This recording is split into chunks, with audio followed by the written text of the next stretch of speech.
K5 management accounting जो students को सबसे ज़्यादा मुश्किल और टफ लगता है अपनी कैब जर्नी के अंदर। तो स्टूडेंट्स का सवाल आता है, सर क्या ये K5 मैनेजमेंट अकाउंटिंग जैसा मुश्किल पेपर भी 15 दिन में आप कर सकते हो? तो अगर आप स्टार्ट से भी प्रिपेयर करोगे तो आंसर इज़ आप 15 दिन के अंदर इस पेपर को सिर्फ पास नहीं बल्कि एस कर सकते हो। नो डाउट पेपर मुश्किल है, पेपर बहुत ज़्यादा नंबर क्रंचिंग है, पेपर के अंदर सिलेबस भी बहुत ज़्यादा है, लेकिन इसको आसानी से कवर किया जा सकता है। 15 दिन के अंदर आपके पास बहुत इनफ टाइम होता है कि आप अच्छे से इस मैनेजमेंट अकाउंटिंग को पेपर को पास कर दो। इस पेपर के अंदर कोई फॉर्मेट्स नहीं होते जैसे फाइनेंशियल रिपोर्टिंग के अंदर होते हैं। इस पेपर के अंदर कोई स्टैंडर्ड्स नहीं है, इस पेपर के अंदर कोई डिस्क्लोजर्स नहीं है। तो जो हर सवाल एक नया सिनेरियो लाता है और आपकी जो भी वर्किंग करते हो तो वो एक तरीके से सही मानी जाती है। इस पेपर में मार्क्स लेना आसान होता है क्योंकि कोई फिक्स फॉर्मेट नहीं है। फॉर एग्जाम्पल अगर 2 स्टूडेंट्स इस पेपर को अटेम्प्ट कर रहे हैं और सेम ही सवाल कर रहे हैं तो दोनों का आंसर लिखने का तरीका अलग हो सकता है। आंसर जो वर्किंग कर रहे हैं वो अलग हो सकती है। मैं फाइनल आंसर की बात नहीं कर रहा, फाइनल आंसर वैसे मैटर भी नहीं करता। अगर उन्होंने वर्किंग्स भी अलग की हुई है, तो पॉसिबली चांस ये दोनों का वो सवाल सही हो। दोनों के मतलब फॉर एग्ज़ाम्पल अगर 15-20 मार्क का सवाल है, तो चांस ये दोनों को 10-12 मिले, दोनों को 15-20 मिले। तो इस पे ये है कि इस चीज़ को ना इस नए सिनेरियोज़ आएँगे, उसको आइडेंटिफ़ाई करना, उसको किस तरह सॉल्व करना है, इस पेपर को पास करने का तरीका, इस पेपर को पास करने की स्ट्रैटेजी सिर्फ़ यही है, आपकी प्रैक्टिस अच्छी होनी चाहिए। अगर आपकी प्रैक्टिस अच्छी है, आपकी ग्रिप अच्छी है, तो पेपर ये आपके लिए बिल्कुल भी मुश्किल नहीं है। इस पेपर की सिर्फ़ यही स्ट्रैटेजी है, कॉन्सेप्ट्स हमें 15 दिन के अंदर क्या करना है, हमारे पास चैप्टर्स बहुत ज़्यादा है, तो हमें कॉन्सेप्ट लेना है और उसकी प्रैक्टिस करनी है। हमें हमें कॉन्सेप्ट लेना है, उसकी प्रैक्टिस करनी है। पेपर प्लान, रिसोर्सेस उन सबको डिस्कस करने से पहले जल्दी से हम लोग ग्रिड का थोड़ा-सा ओवरव्यू ले लेते हैं। हमारे पास 3 ग्रिड्स है ए, बी, सी। पहली ग्रिड हमारे पास है कॉस्ट एसोसिएटेड विद प्रोडक्शन जो हमारे पास 35 टू 45% की वेटेज रखती है। उसके बाद कॉस्ट फ्लो जो हमारे पास 20 टू 30 मार्क्स की वेटेज रखता है एंड लास्ट हमारे पास cost management planning and decision. ये हमारे पास कोर है। इस सब्जेक्ट का नाम मैनेजमेंट अकाउंटिंग इसी वजह से रखा गया है कि ये ग्रेड मौजूद है डिसीजन मेकिंग की। सबसे इंपॉर्टेंट ग्रेड है इस सब्जेक्ट की। 30 टू 40% की आती है हमारे पास। ग्रेड को थोड़ा डिटेल में देखते हैं। हमारे पास ग्रेड ए आ गई कॉस्ट एसोसिएटेड विद प्रोडक्शन। इसके अंदर हमारे पास कौन से टॉपिक्स है? Job order costing, service costing, marginal and absorption, overhead allocation, inventory valuation, activity based costing, labour costing, manufacturing account. इस ग्रेड की बात करें हमने जैसे पहले डिस्कस किया 35 टू 45 मार्क्स की आती है। टोटल हमारे पास 8 टॉपिक्स है। उसके बाद ग्रिड बी को देखते हैं। ग्रिड बी हमारे पास कॉस्ट फ्लो है। 20 टू 30 मार्क्स की ग्रिड है। इसमें टोटल हमारे पास 4 टॉपिक्स है और हर टॉपिक इसका इस ग्रिड का इंपॉर्टेंट है बहुत। इसमें एक लंबा सवाल और एक छोटा सवाल यूजुअली टेस्ट होता है। हमारे पास क्या-क्या है? प्रोसेस कॉस्टिंग है जो P2 T2 है। एक लंबा सवाल इसका अक्सर आता है। फिर हमारे पास जॉइंट एंड बाय प्रोडक्ट है जो वापस P2 T2 है। फिर हमारे पास टारगेट कॉस्टिंग उसके बाद है P1 T2। उसके बाद स्टैंडर्ड कॉस्टिंग P2 T2। ये है हमारे पास वेरिएंस एनालिसिस। इसके बाद हमारे पास grade C cost management planning and decision. इस सब्जेक्ट का मेरे हिसाब से सबसे इंपॉर्टेंट ग्रेड ये है क्योंकि ये सब्जेक्ट की कोर है। इस सब्जेक्ट का नाम इस ग्रेड के बेसिस में रखा गया है। इस ग्रेड की आपकी 30 टू 40 मार्क्स की एक टेस्टिंग होती है। प्रॉपर डिसीजन मेकिंग और प्लानिंग में फोकस होता है। मेरे हिसाब से इस ग्रेड की प्रैक्टिस बहुत इंपॉर्टेंट है। बहुत हैवी प्रैक्टिस आपको करनी है इस ग्रेड की। इस ग्रेड में हमारे पास 3 टॉपिक्स है। Break even analysis P2 T2, decision making सबसे इंपॉर्टेंट टॉपिक P2 T2। उसके बाद इन्वेंट्री मैनेजमेंट P1 T2। तो हमारे सामने मैंने मैनेजमेंट अकाउंटिंग की सही टेक्स्ट खोल ली। इसको खोलने का मकसद क्या है मैं बताता हूँ आपको। एक तो हम लोग हर टॉपिक की इंपॉर्टेंस को समझेंगे और सेकेंडली हम लोग रिसोर्सेज को डिस्कस करते हैं। देखिए हमारे पास 15 दिन है। 15 डेज़ में हमें सारे सिलेबस को कंप्लीट करना है और इम्पोर्टेंस वाइज़ चलना है, हमें वेटेज वाइज़ चलना है। जो जो आपका पेपर में ज़्यादा टेस्टिंग हो रही होती है, उस पे ज़्यादा फ़ोकस करना है और जिस जिस टॉपिक्स की पेपर में कम टेस्टिंग हो रही होती है या कम मार्क्स की हो रही होती है, तो उसमें हम लोग कम इम्पोर्टेंस देंगे, कम प्रैक्टिस करेंगे। देखिए, ये मैनेजमेंट अकाउंटिंग का पेपर ही प्रैक्टिस फ़ोकस पेपर है, तो इसमें प्रैक्टिस तो बहुत करनी है, लेकिन हर टॉपिक की बहुत नहीं करनी। कुछ टॉपिक्स की बहुत करनी है जो आपके बड़े मार्क्स के सवाल आते हैं और सेकेंडली बहुत ज़्यादा टेस्ट हो रहे होते हैं, फ्रीक्वेंटली टेस्ट हो रहे होते हैं। तो रिसोर्सेज़ में सबसे पहली रिसोर्स आती है आपकी आईकैप की स्टडी टेक्स्ट। लोग आईकैप की स्टडी टेक्स्ट को इग्नोर कर लेते हैं, लेकिन this is one of the most underrated resource. ICAP की मैनेजमेंट अकाउंटिंग की स्टडी डेस्क या कुछ और भी स्टडी डेस्क है जो बहुत अच्छी लिखी हुई है। ये वन ऑफ द वो स्टडी डेस्क है जो बहुत वेल रिटन है। क्योंकि ये मेरी जब अटेम्प्ट थी कैफ 5, उस वक़्त तो कैफ 3 होता था, लेकिन सिलेबस आपका पूरा सेम का सेम था। और मैंने अपनी अटेम्प्ट में पूरे कैफ 5 की तैयारी जो की थी, ये जो कैफ 3 था उस वक़्त, अभी कैफ 5 है, उसकी मैनेजमेंट अकाउंटिंग की तैयारी की थी, वो इस आईकैप की स्टडी डेस्क से की थी।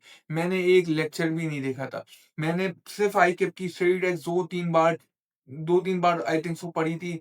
कुछ एक एंड में 1-2 बार स्किम की थी और पहली बार, दूसरी बार सही से पढ़ी थी। मैंने हर चैप्टर आईकैप की स्टडी डेस्क से किया था। इनकी स्टडी डेस्क में कॉन्सेप्ट कवर है, साथ में फिर एग्ज़ाम्पल्स होती है और चैप्टर के एंड में बड़े-बड़े प्रैक्टिस क्वेश्चन्स भी है जो और पास्ट पेपर्स के भी क्वेश्चन इसके अंदर इंक्लूड होते हैं। तो ये मोर देन इनफ है आईकैप की स्टडी डेस्क। और आईकैप की स्टडी डेस्क को, ये वाली स्टडी डेस्क खास तौर पर कोई मुश्किल नहीं लिखी हुई। आसान स्टेप वाइज़ लिखी हुई है, आसान इंग्लिश में लिखी हुई है। आप अगर रीड करेंगे आपको समझ आ जाएगा। लेकिन मुझे पता है कि आप कैफ़ कर रहे हैं, आपके पास और भी सब्जेक्ट्स का लोड है। आपका कुछ स्टूडेंट्स प्रेफ़र नहीं करते रीडिंग, कुछ स्टूडेंट्स की आदत ही होती है वो लेक्चर्स देख के पढ़ते हैं। तो अभी जिस टाइम में करे हुए हैं ना हम लोग, अभी 15 दिन रह गए, 20 दिन रह गए। जो आपका महीना पहले ना सारे भी जो कोचिंग सेंटर्स हैं आपके, वो अपने कोर्सेज़ को फ्री कर देते हैं। वैसे ही एआरटीटीएस सर अहमद अज़मीर का, ये लोग भी अपने कोर्सेज़ को फ्री कर देते हैं और कस्टमाइज़्ड बैच का नाम होता है इनका, वर्कशॉप लेक्चर्स होते हैं। वर्कशॉप लेक्चर्स सुनिए तो फुल लेक्चर्स ही होते हैं एक तरीके के, लेकिन कस्टमाइज़्ड लेक्चर्स होते हैं, मतलब टू द पॉइंट और वो चीज़। तो इन्होंने भी ये अपने लेक्चर्स फ्री किए हुए हैं अभी। कुछ इनके लेक्चर्स है 67 आवर्स के। ये सर अहमद रज़ा मीर के लेक्चर्स आ गए। इसमें ड्यूरेशन आ गई है। हर चैप्टर की ड्यूरेशन आ गई। टोटल ये 67 आवर्स बन रहे हैं। अगर आप 2x की स्पीड में देख रहे हैं और कुछ चीज़ आप स्किप करेंगे, ज़ाहिर-सी बात है, तो अराउंड 30 टू 35 आवर्स का कंटेंट है ये। अगर आपके पास 15 दिन रह गए और मैं अज़्यूम कर रहा हूँ आप 4 पेपर दे रहे हैं। अब कोई भी 4 पेपर दे रहे होगे ना, जो सबसे ज़्यादा टाइम दे रहे होगे वो मैनेजमेंट अकाउंटिंग को है, अगर कंपेयर करें दूसरे 3 पेपर्स में। तो मैनेजमेंट अकाउंटिंग को अगर आप दिन का 4 घंटे भी दे रहे हैं, मैं 4 पेपर के सिनेरियो में बात कर रहा हूँ। अगर आपने 1 पेपर उठाया हुआ है, 2 पेपर उठाए हुए, 3 पेपर उठाए, उससे फ़र्क नहीं पड़ता, आपको 12-13 घंटे पढ़ना है दिन का। ये नीड ऑफ द आवर है, 15 दिन रह गए और कॉम्प्रोमाइज़ नहीं कीजिएगा और जल्दी से कैफ क्वालीफाई करना है, क्योंकि अब आपको पता है सिनेरियो क्या है मार्केट का। तो उस पे बात कोई और वीडियो में करेंगे, अभी अभी हमारा जो टॉपिक है उस पे बात करते हैं। अगर आप दिन का 4 घंटे भी देते हैं, ये कितने बन जाते हैं आपके, अराउंड 60 आवर्स बन जाते हैं। 60 आवर्स में से ये 30-35 आवर के लेक्चर्स आपने कवर कर लिए। और इन लेक्चर्स में सिर्फ कॉन्सेप्ट नहीं है, इन लेक्चर्स में प्रैक्टिस मौजूद है। तो आप प्रैक्टिस के लेक्चर्स भी देख लो और आपके पास 20 घंटे और भी बच रहे कि आप अपनी प्रैक्टिस भी कर सको। अब देखो, हमारे हमने 2 चीज़ें डिस्कस की, हमने 2 चीज़ें डिस्कस की। आप इनके गिवन नंबर पे मैसेज कर सकते हैं, आपको फॉर्म मिलेगा और वो फॉर्म फिल करेगा और आपको फौरन ही एक्सेस मिल जाएगा। मैं अपनी जो भी रिसोर्सेज़ शेयर करता हूँ, ये जो 15 डे स्ट्रेटेजी वीडियो की सीरीज़ चली है, उसमें कोई भी ऐसा रिसोर्स नहीं है जिसके लिए आपको पैसा देना हो। और ये सारे फ्री रिसोर्सेज़ हैं, मुझे पता है आप लोगों ने ऑलरेडी किसी ने कोर्सेज़ लिया होता है या कोई सीए में मैंने काफ़ी स्टूडेंट्स को देखा है, वो काफ़ी स्ट्रगल कर रहे होते हैं। तो मेरी यही कोशिश होती है, जो भी मैं रिसोर्सेज़ शेयर करूँ, वो फ्रीली अवेलेबल हो विदाउट एनी कॉस्ट। अब हमारे पास 2 ऑप्शन है। नंबर 1, आईकैप की स्टडी टेक्स्ट आप पूरी कवर करो और वो मोर देन इनफ है आपके पेपर को पास करवाने के लिए। पास भी नहीं, गोल्ड मेडल या जो मेरिट होता है जो भी है, वो भी आप आराम से अचीव कर सकते हो अगर आपने आईकैप की study text as a resource सिर्फ ये इस्तेमाल की। और सेकंडली आपके पास एआरटीटी कस्टमाइज्ड लेक्चर्स सर अहमद रज़ा मीर के अवेलेबल है, आप वो भी इस्तेमाल कर सकते हो। और उसमें प्रैक्टिस आपको दोनों केसेस में खुद भी करनी पड़ेगी और दोनों केसेस में प्रैक्टिस अवेलेबल भी, जैसे लेक्चर्स में भी प्रैक्टिस अवेलेबल होगी, आईकैप की स्टडी टेक्स्ट में भी सॉल्व प्रैक्टिस अवेलेबल है। लेकिन आपको अपनी खुद प्रैक्टिस करनी है, क्योंकि CAF 5 management accounting, once again मैं बोल रहा हूँ, एक बहुत ज़्यादा प्रैक्टिस हेवी पेपर है। जब मैं डे प्लान को डिस्कस करूँगा, तो कुछ मैं बेंचमार्क क्वेश्चंस भी डिस्कस करूँगा चैप्टर वाइज़ कि ये वाले सवाल कर लेना जब ये चैप्टर करो। और तीसरी अप्रोच ये हो सकती है, क्या आप आईकैप की स्टडी टेक्स्ट प्लस एआरटीटी के ये कस्टमाइज़ जो बैच है, कस्टमाइज़ लेक्चर्स हैं, इन दोनों को मिल के लेके चलो। इसका मतलब ये नहीं है कि आप स्टडी टेक्स्ट पूरी कवर करो, लेक्चर्स पूरे कवर करो, ये मतलब नहीं है। अभी टाइम कम है, तो आप ये करोगे जो आसान चीज़ें, जिसमें आपको लग रहा है कि मैं रीडिंग से आराम से कवर कर लूँगा, वो आप कवर करो आईकेप की स्टडी टेक्स्ट से। वो पोर्शन या वो पूरे चैप्टर्स जो आप आसानी से कवर कर सकते हो, रीडिंग से समझ सकते हो, वो आप आईकेप की स्टडी टेक्स्ट से कवर करो। जहाँ आपको लग रहा है कि आपके लिए बहुत ज़्यादा कॉम्प्लेक्स हो रहा है और आपको एक लेक्चर की ज़रूरत है और वरना आप समझ नहीं पाएँगे, तो उधर आप ये एआरटीटी का कस्टमाइज़्ड बैच का सर अहमद का लेक्चर ले लो। तो अब हमारे पास 3 अप्रोचेज़ है, तीसरी वाली हाइब्रिड अप्रोच है। अब मैं पहले स्टडी टेक्स्ट में जाऊँगा। हम लोग मुश्किल को डिस्कस करते हैं कि कितना मुश्किल चैप्टर है और इसकी इम्पोर्टेंस क्या है। फिर हम लोग वापस जाएँगे सर एआरएम का जो वो जिसमें लिखे हुए थे ना हर चैप्टर के कितने घंटे के लेक्चर्स हैं। फिर हम डिस्कस करते हैं, अगर हम ये कंबाइन अप्रोच में जाएँगे तो कौन-सा लेक्चर देखना है, कौन-सा चीज़ स्टडी टेक्स्ट से कवर करनी है। क्योंकि पहली 2 अप्रोचेस में तो क्लियर है कि आप पूरी आईकेप स्टडी टेक्स्ट कवर कर रहे हो या दूसरी अप्रोच में क्लियर है आप पूरे लेक्चर्स कवर कर रहे हो और प्रैक्टिस कर रहे हो। प्रैक्टिस तो करनी है प्रैक्टिस। प्रैक्टिस में कौन से सवाल करने हैं, वो मैं आपको बताता हूँ रिसोर्सेस अवेलेबल है जहाँ प्रैक्टिस क्वेश्चन बहुत सारे हैं और सेकंडली कुछ बेंचमार्क क्वेश्चन्स हैं वो भी आपको हाइलाइट करवा दूँगा डे प्लान के साथ। अगर मैं आईकेप की स्टडी टेक्स्ट में आ जाऊँ, पहला चैप्टर है हमारे पास इन्वेंटरी वैल्यूएशन। देखो ये P2 का है। मतलब इसका मतलब लंबा सवाल भी इसमें आ सकता है, लेकिन एक मॉडरेट मार्क्स की टेस्टिंग होती है और फ्रीक्वेंसी भी इसकी मॉडरेट है। और लेकिन चैप्टर की अगर डिफ़िकल्टी की बात करें, तो ये एक आसान चैप्टर है। आप इसको आराम से रीड कर लो और कुछ प्रैक्टिस कर लो तो कवर हो सकता है। बेसिकली ये IAS 2 है, इन्वेंटरी वाला चैप्टर जिसमें आपको फिर आप FIFO और FIFO देख रहे होगे, तो इतना मुश्किल चैप्टर नहीं है। ये चैप्टर इधर स्टार्ट हो गया चैप्टर 1 इन्वेंटरी वैल्यूएशन अगर आप स्टडी टेक्स्ट में कवर करना चाहो। ये देखो बिल्कुल सिंपल मटेरियल्स, प्रोसीजर्स लिखे हुए डॉक्यूमेंटेशन लगी हुई है, थ्योरी की पार्ट है, इतना इंपॉर्टेंट ये चीज़ें है नहीं। आपको पता है कि आपका मैनेजमेंट अकाउंटिंग में ज़्यादातर पेपर आपका नंबर क्रंचिंग और कैलकुलेशन बेस आता है, लेकिन 10 एमसीक्यूज़ आते हैं और वो फ्री के मार्क्स होते हैं। तो अगर आप इन चीज़ों को स्किम कर लोगे थ्योरी को, तो वो थ्योरी के भी जो एमसीक्यूज़ आएँगे ना, वो भी आपको आराम से मार्क्स मिल जाएँगे। लेकिन इसको सही से मतलब मैं आपको बोलूँगा स्किम करना है। इतना ज़्यादा टाइम नहीं लगाना, रट्टा नहीं लगाना, कोई ऐसी इन्फॉर्मेशन नहीं है कि जो आपके पेपर में आपको रिप्रोड्यूस करनी हो या कुछ करना हो। तो अगर आप इसमें एग्ज़ाम्पल्स दी हुई है, फिर इसमें डॉक्यूमेंट्स कौन-कौन से होते हैं उसको रीड कर लेना, ये एमसीक्यू में टेस्ट हो सकता है। अगर हम ऊपर नीचे जाएँ, ये देखो बेसिक थ्योरी कि एक स्टोर कीपर क्या करता है। अब इसमें क्या आप लेक्चर देखोगे, लेक्चर देखने की ज़रूरत नहीं है, आप इस स्टडी टेक्स्ट को ही रीड कर सकते हो। अगर और नीचे जाए तो इन्वेंटरी और इसकी वैल्यूएशन आ जाएगी। इन्वेंटरी की टाइप्स बता रहे हैं, raw material, work in process, finish good, store, spare, loose tools. फिर आपको इन्वेंटरी की कॉस्ट बता रहे हैं कि इन्वेंटरी की कॉस्ट के अंदर क्या-क्या एलिमेंट शामिल होते हैं।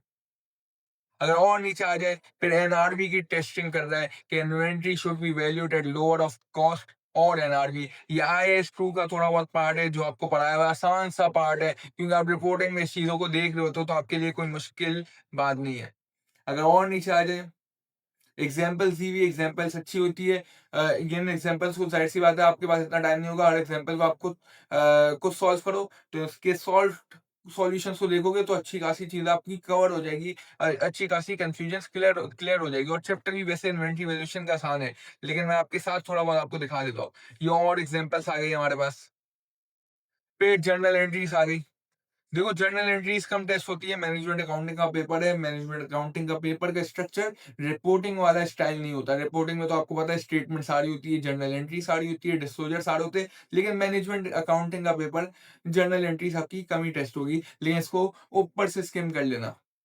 आ भी सकती है, कभी कभी आ जाती है वो। आपका एग्जामिनर बना वो होता है, उसको प्रिडिक्ट नहीं कर सकते हम। तो लेकिन ये बहुत लाइट सा काम है, इसमें कोई मुश्किल नहीं है, बस आपको ऊपर से घुमाना है। फिर मैन्युफैक्चरिंग अकाउंट आ गया जो आपका रिसेंटली ऐड हुआ है, तो मैन्युफैक्चरिंग अकाउंट को घुमा लेना इतना कोई मुश्किल नहीं है। कुछ घंटा ही 1 डेढ़ घंटे में आप आराम से घुमा सकते हो इन चीज़ों को, पूरे चैप्टर को मैं बोल रहा हूँ 2-3 घंटों से ज़्यादा नहीं लगने चाहिए, 3-4 घंटे मैक्सिमम 1 दिन। मैं 1 दिन के अंदर मैं 4 घंटे शामिल कर रहा हूँ। ये मैन्युफैक्चरिंग अकाउंट आ गया, उसका फॉर्मेट आ गया।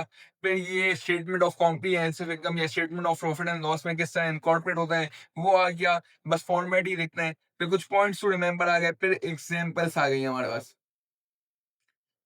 एग्जांपल्स के बाद ये सेल्फ टेस्ट क्वेश्चंस आ गए। आपको ज़रूरी नहीं है सेल्फ टेस्ट क्वेश्चंस करो, इसके सॉल्व सॉल्यूशंस घुमा लेना या आपको खुद पास पेपर का क्वेश्चन उठा के सॉल्व करना स्टार्ट कर देना। ये इतना आसान चैप्टर था और कवर हो जाएगा। क्या मुश्किल थी कोई चीज़ इसमें? कुछ भी मुश्किल नहीं था। नेक्स्ट चैप्टर आपका ओवरहेड्स आ गया। अब देखो ओवरहेड्स एक अगर मुश्किल की बात करूँ मॉडरेट है, और दूसरी अगर मैं टेस्टिंग की बात करूँ तो इतने ज़्यादा मार्क्स की टेस्टिंग टेस्टिंग नहीं होती। ये बेसिकली 8, 10, 12 मार्क का सवाल आएगा, उससे ज़्यादा का यूँ आता नहीं है यूजुअली। तो अगर इसकी टेस्टिंग की बात करो तो मॉडरेट टेस्टिंग होती है। इसमें थोड़ी कैलकुलेशन ज़्यादा है, लेकिन ऐसा कोई चैप्टर नहीं है कि बहुत ज़्यादा कॉम्प्लेक्स हो। तो इस चैप्टर में कुछ चीज़ें आप रीडिंग से भी निकाल सकते हो या पूरा चैप्टर वैसे रीडिंग से भी निकाल सकते हो। अगर आपको मुश्किल हो रही हो कुछ पार्ट में, कुछ स्पेसिफिक चीज़ में, तो आप उसके लिए इधर आप लेक्चर रेफर कर सकते हो। तो मैं इधर लिख देता हूँ कि लेक्चर देखना है तो लेक्चर देख लो। और अगर आप लेक्चर में भी देखो, इसके लेक्चर सिर्फ कितने घंटे के? 2 घंटे के।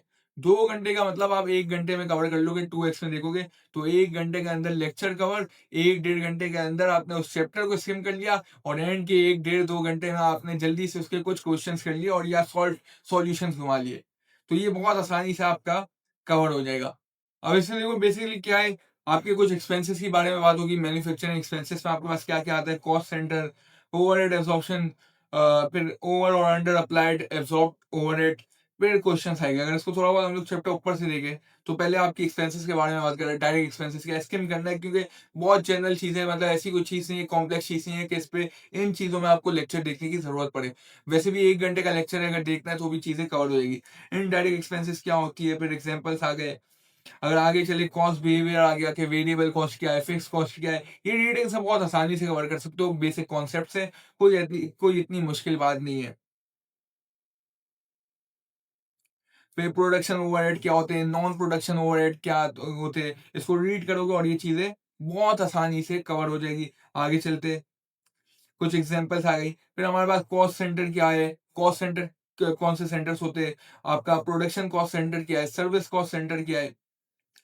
फिर ओवरहेड एब्जॉर्प्शन के क्या स्टेप्स होते हैं, ओवरहेड्स को किस तरह एलोकेट करना है, किस तरह अपॉर्शन करना है, उसके बाद अपॉर्शन ऑफ सर्विस डिपार्टमेंट्स किस तरह होगी, और फिर ओवरहेड एब्जॉर्प्शन कुछ स्टेप्स है। ये देखो, ये थोड़ा चीज़, ये इम्पोर्टेंट चीज़ है, ये थोड़ी क्रिटिकल है, ये टेस्ट थोड़ी होती है आपकी। तो इस पे अगर लेक्चर देखना है देख लो भी, वैसे आप रीड करके भी इसको समझ सकते हो। इसमें आपको एक आधा दो मैं 2-3 सवाल कर लो तो अच्छी बात है, या 1-2 सवाल भी कर लो और थोड़े बहुत सॉल्व एग्जाम्पल या सॉल्यूशंस देख लो तो सही हो जाएगा। अब ये दिखा रहा है कॉमन प्रोडक्शन ओवरहेड्स और फिर अपॉर्शनमेंट बेसिस इसकी क्या इस्तेमाल हो रही है। तो बहुत बेसिक बात है, ये इंपॉर्टेंट आ गई, इंपॉर्टेंट चीज़ आ गई, ये टेस्टिंग हो रही होती है इसकी। ये फॉर एग्जांपल ये वाला आपने सॉल्यूशन घुमा लिया, फिर उसके बाद एक और एग्जांपल आ गई, उसका सॉल्यूशन घुमा लिया। तो अगर आपको सॉल्व ही नहीं करना, ये सॉल्यूशन भी घुमा रहे हो ना, तो आपको एक मतलब दिमाग में आपकी क्लैरिटी आ रही होगी। 1-2 सवाल मैं बोलूँगा पर चैप्टर के मिनिमम, मतलब अगर वो चैप्टर कम भी टेस्ट हो रहा है ना, 1-2 सवाल तो मिनिमम अटेम्प्ट करो क्योंकि पेपर मैं बार-बार उस चीज़ पे फोकस करवा रहा हूँ कि ये एक प्रैक्टिस हेवी पेपर है, प्रैक्टिस हेवी पेपर है। फिर सर्विस डिपार्टमेंट कॉस्ट की अपॉर्शनमेंट आ गई, फिर रीअपॉर्शनमेंट आ गई, इसके डायरेक्ट एलोकेशन मेथड आ गया, इसको भी देख लेना ये चीज़। फिर रीअपॉर्शनमेंट में ही स्टेप डाउन दूसरा मेथड आ गया, ये चीज़ भी देख लेना।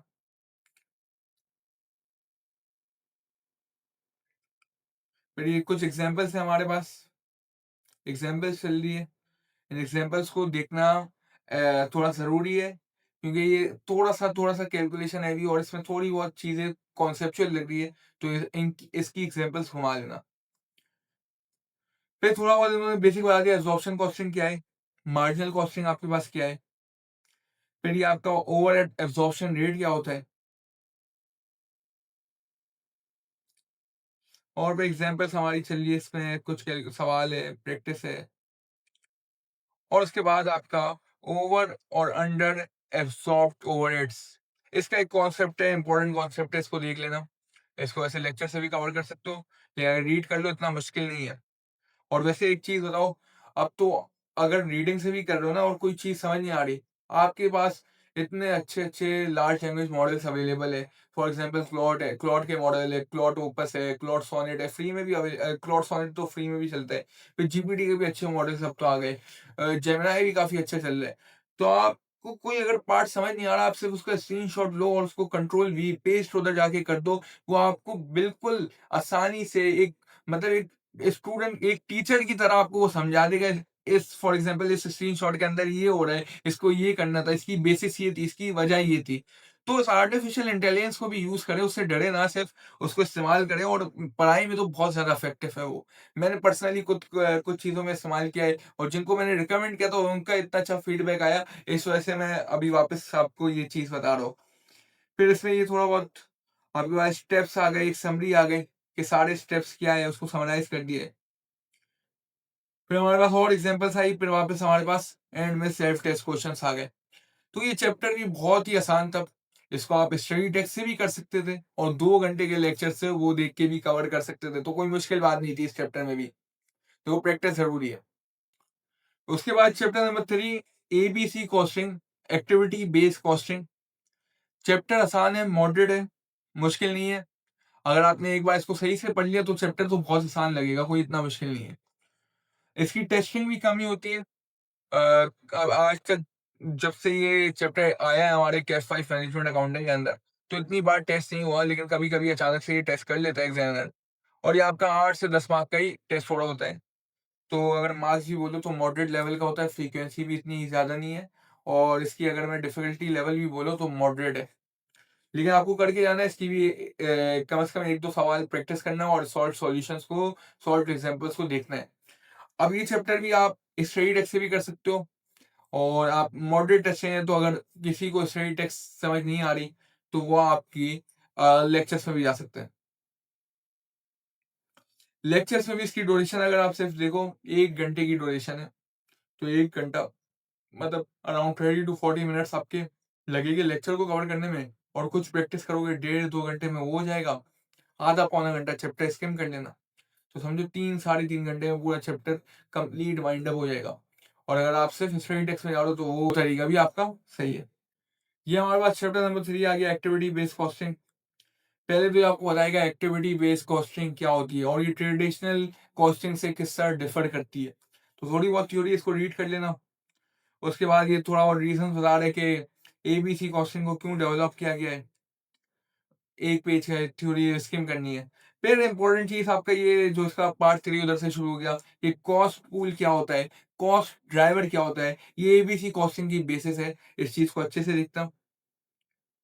फिर इसके अंदर आपको एबीसी कॉस्टिंग सिखा दिए, एबीसी कॉस्टिंग करने के क्या स्टेप्स है। बहुत आसान चैप्टर है, बहुत आसान चैप्टर है, कोई इतना मुश्किल नहीं है। Step 1, step 2, step 3, step 4, step 5, और इसको समराइज कर दिया, और आपकी एग्जाम्पल शुरू हो गई। कोई मुश्किल चैप्टर नहीं है, बहुत आसान चैप्टर है। वैसे इसमें लेक्चर के बगैर भी आप आराम से स्टडी टेक्स्ट से कवर कर सकते हो, और अगर आपको कॉम्प्लेक्स लग रहा है, तो चले आओ लेक्चर में, आधे पौने घंटे का लेक्चर देख लो और प्रैक्टिस कर लो। और ये आपका क्या आ गया, मेरिट्स एंड डीमेरिट्स, वही थ्योरी आ गई। थ्योरी को स्किम करना है, क्योंकि थ्योरी आपकी बहुत कम टेस्ट होती है। 90% पेपर आपका कैलकुलेशन पेपर है, नंबर क्रंचिंग पेपर है, बल्कि 95%। और यहाँ सेल्फ टेस्ट क्वेश्चंस। ये चैप्टर खत्म। मुझे बताओ कितना बड़ा चैप्टर था। क्या स्टडी टेक्स्ट से मुश्किल है करना? यार बिल्कुल भी स्टडी टेक्स्ट से मुश्किल नहीं है, आप स्टडी टेक्स्ट यूज ही नहीं करते। मैंने मेजोरिटी स्टूडेंट से जब मेरी बात होती है, इंटरेक्शन होती है, वो रिसोर्सेज के बारे में पूछते, लेक्चर्स के बारे में पूछते, कोई स्टडी टेक्स्ट को सीरियस ही नहीं लेता। आए कि आपकी स्टडी टेक्स्ट बहुत वेल रिटन है, ये बहुत कंसाइज़ वे में, बहुत अच्छे वे में, बहुत अच्छी एग्ज़ाम्पल्स के साथ लिखे गए चैप्टर्स हैं। मैंने पर्सनली वापस मैं बता रहा हूँ ताकि आपको इसकी इम्पोर्टेंस का अंदाज़ा हो। मैंने मैनेजमेंट अकाउंटिंग का पेपर अल्हम्दुलिल्लाह पास किया, और मैंने मैनेजमेंट अकाउंटिंग के अंदर एक लेक्चर भी नहीं देखा था, और मैंने मैनेजमेंट अकाउंटिंग के साथ मैं टोटल कैफ के 4 पूरा ग्रुप अच्छा उस वक़्त तो ग्रुप ए में होता था, लेकिन 4 पेपर्स दे रहा था मैं उस टाइम में टोटल, इसको मिला के, और मैंने पढ़ना भी बिल्कुल एंड में स्टार्ट किया था। तो देखो हर चीज़ पॉसिबल होती है, अल्लाह पे तवक्कल रखना और मेहनत करनी है, और डिटरमाइंड वे में इन चीज़ों को करना है। अगला चैप्टर हमारा लेबर कॉस्टिंग है। लेबर कॉस्टिंग इतना मुश्किल नहीं है, लेबर कॉस्टिंग आसान है। इसका एक जो पोर्शन है जो लर्निंग कर्व है, अब वो स्टूडेंट्स को थोड़ा कॉम्प्लेक्स हो सकता है, मतलब कॉम्प्लेक्स लग सकता है। लर्निंग कर्व की थोड़ी प्रैक्टिस भी ज़्यादा कर लेना, ये टेस्ट भी हो रहा होता है, और लर्निंग कर्व के लिए आप ये करना लेक्चर देख लेना, क्योंकि थोड़ा-सा ये इसका डिफिकल्टी लेवल थोड़ा-सा मुश्किल है। लर्निंग कर्व के अलावा जो लेबर कॉस्टिंग के अंदर है, वो आपका मतलब उसके लिए मैं आपको रिकमेंड नहीं करूँगा लेक्चर देखो, क्योंकि बाकी सारी चीज़ें इसके अंदर आसान है, और आसानी से आप स्टडी टेक्स्ट से कवर कर सकते हो। और अगर हम लोग इधर जाए, लर्निंग कर्व के लिए कितना टाइम चाहिए? 2 घंटे के लेक्चर से, और अगर आप 2x में देखोगे तो 1 घंटे के अंदर आपका लेक्चर कवर हो जाएगा। तो 1 घंटे का लेक्चर लर्निंग कर्व के लिए देख लेना। बाकी जो लेबर कॉस्टिंग है, वो मैं आपको यही रिकमेंड करूँगा, स्टडी टेक्स्ट से कर लेना। ये स्टार्ट हो गया आपका लेबर कॉस्टिंग। इसके अंदर 4-5 हमारे पास सब टॉपिक्स है। अगर हम लोग इसको नीचे देखें, introduction to labour costing and labour cost control. Theory वाला पार्ट है, स्किम कर लेना, जल्दी से हो जाएगा, कुछ भी नहीं है। लेबर को डायरेक्ट लेबर कॉस्ट क्या होती है, इनडायरेक्ट लेबर कॉस्ट क्या होती है, प्रोडक्शन क्या है, प्रोडक्टिविटी क्या है, लेबर को पेमेंट मेथड्स क्या है, वेज क्या होती है, टाइम रेट क्या होता है, फिर उसके अलावा आप जो पीस रेट होता है वो क्या होता है। तो बहुत आसान कॉन्सेप्ट से रीडिंग करके समझ आ जाएगी। मतलब इसको तो आप फौरन ही स्किम करके घुमाना है, क्योंकि इसमें कुछ ऐसा मुश्किल नहीं है। फिर आगे नीचे आ जाते हैं हम लोग, नीचे आ जाते हैं कुछ एग्जांपल्स है। फिर हमारे पास management of productivity and efficiency आ गई। आप लेबर एफिशिएंसी कैलकुलेट कर रहे हो, एक फॉर्मूला है, सिंपल आसान है। लेबर प्रोडक्टिविटी देख लो, वो भी आसान है, इतना कोई मुश्किल नहीं है। एग्जांपल्स देखनी हो देख लेना, स्किम कर लेना इस चीज को भी। थ्योरी आ गई, फिर थोड़ी एग्जांपल्स आ गई, थ्योरी आ गई, फिर वेज इंसेंटिव प्लान्स आ गई, ये भी थ्योरी है। थ्योरी को स्किम करना, क्योंकि ये थ्योरी फोकस पेपर आपका है नहीं, तो थ्योरी में बिल्कुल ज्यादा टाइम नहीं लगाना है, इसको घुमाना है, इसको मतलब स्किम करना है, ऊपर ऊपर से पढ़ना है, जल्दी निपटाना है। थ्योरी में टाइम नहीं लगाना। थ्योरी से अच्छा है, मतलब थ्योरी को स्किम करना है, क्योंकि अगर आपने प्रॉपर टाइम थ्योरी को दिया, उससे अच्छा है कि आप वही टाइम सॉल्व एग्जाम्पल्स में देख लेते या खुद प्रैक्टिस में लगा देते। फिर ये आपका आ गया हाई डे रेट सिस्टम। फिर एडवांटेजेस आ गए, डिसएडवांटेजेस आ गए, फिर बोनस शेयर प्लान प्लान और इस तरह का और इंसेंटिव्स आ गए। इसको जल्दी से रीड कर लेना, स्किम कर लेना।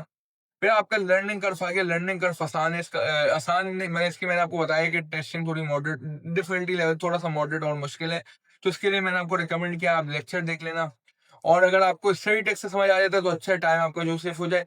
और अगर स्टडी टेक्स्ट से कॉम्प्लेक्स लग रहा है तो उसका लेक्चर देख लेना। लेक्चर भी इतना कोई बड़ा नहीं है, 1 घंटा आपको लगेगा और उसका लेक्चर हो जाएगा।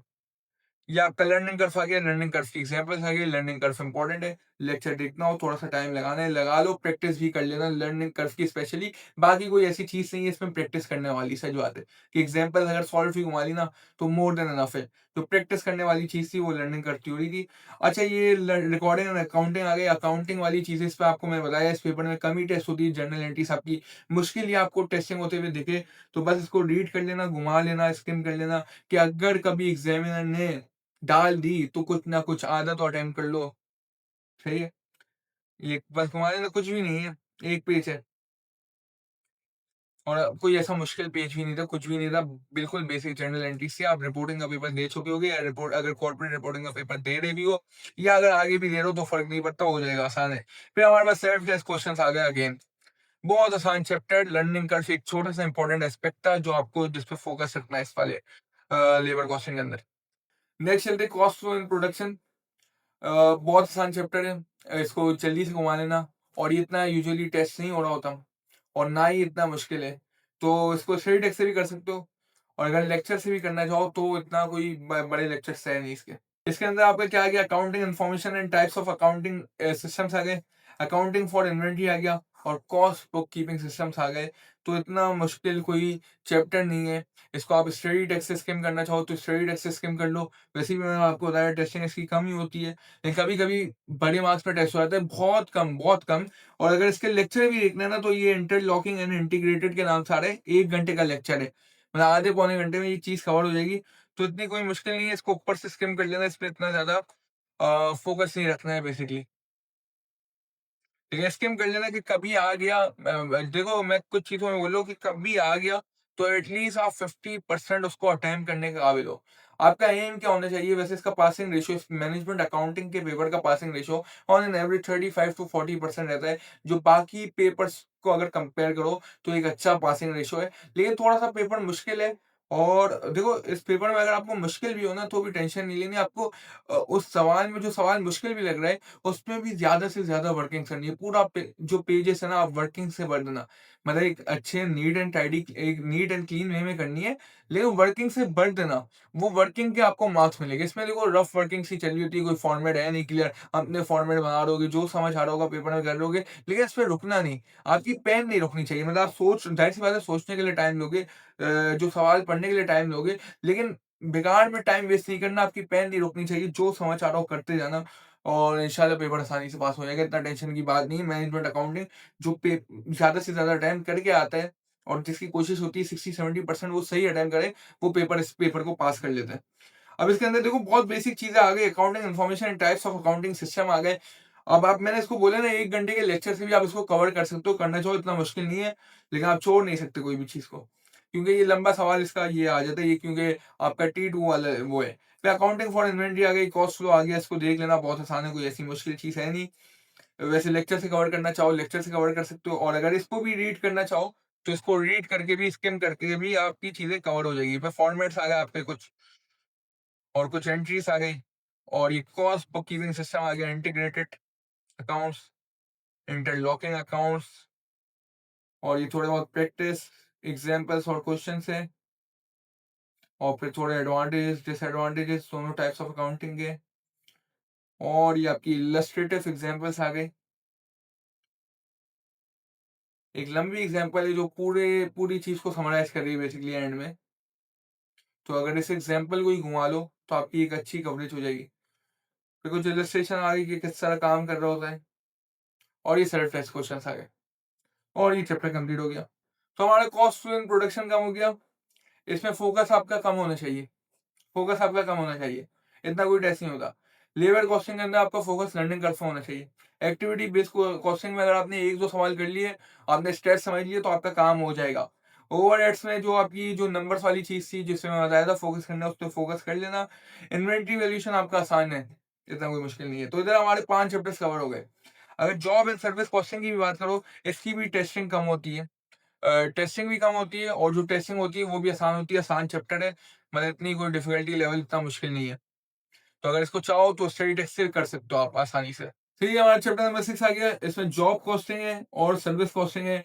टेस्टिंग बहुत कम होती है, टेस्टिंग होती भी आसान है, और ये जो चीज़ है, जो कॉन्सेप्ट है, वो भी आसान है।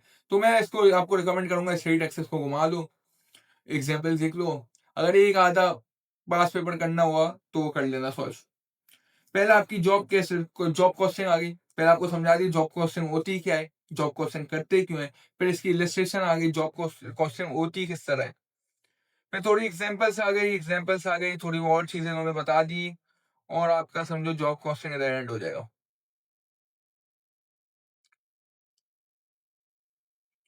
एग्जांपल्स उन्होंने थोड़ी ज़्यादा दी हुई है, एग्जांपल्स को घुमा लेना, 2-3 एग्जांपल्स को घुमा लेना, जर्नल एंट्रीज़ को भी देख लेना, वैसे जर्नल एंट्रीज़ इतनी आती नहीं है।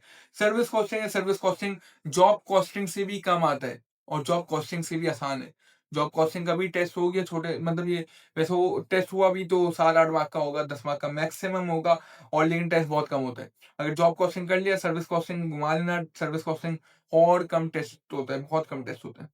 और कुछ है नहीं, थ्योरी और कुछ फ़ॉर्मूलाज़ लिखे हुए हैं, उनको देख लेना, एग्ज़ाम्पल्स कर लेना, और ये सर्विस कॉस्टिंग 2 पेजेज़ में कंप्लीट।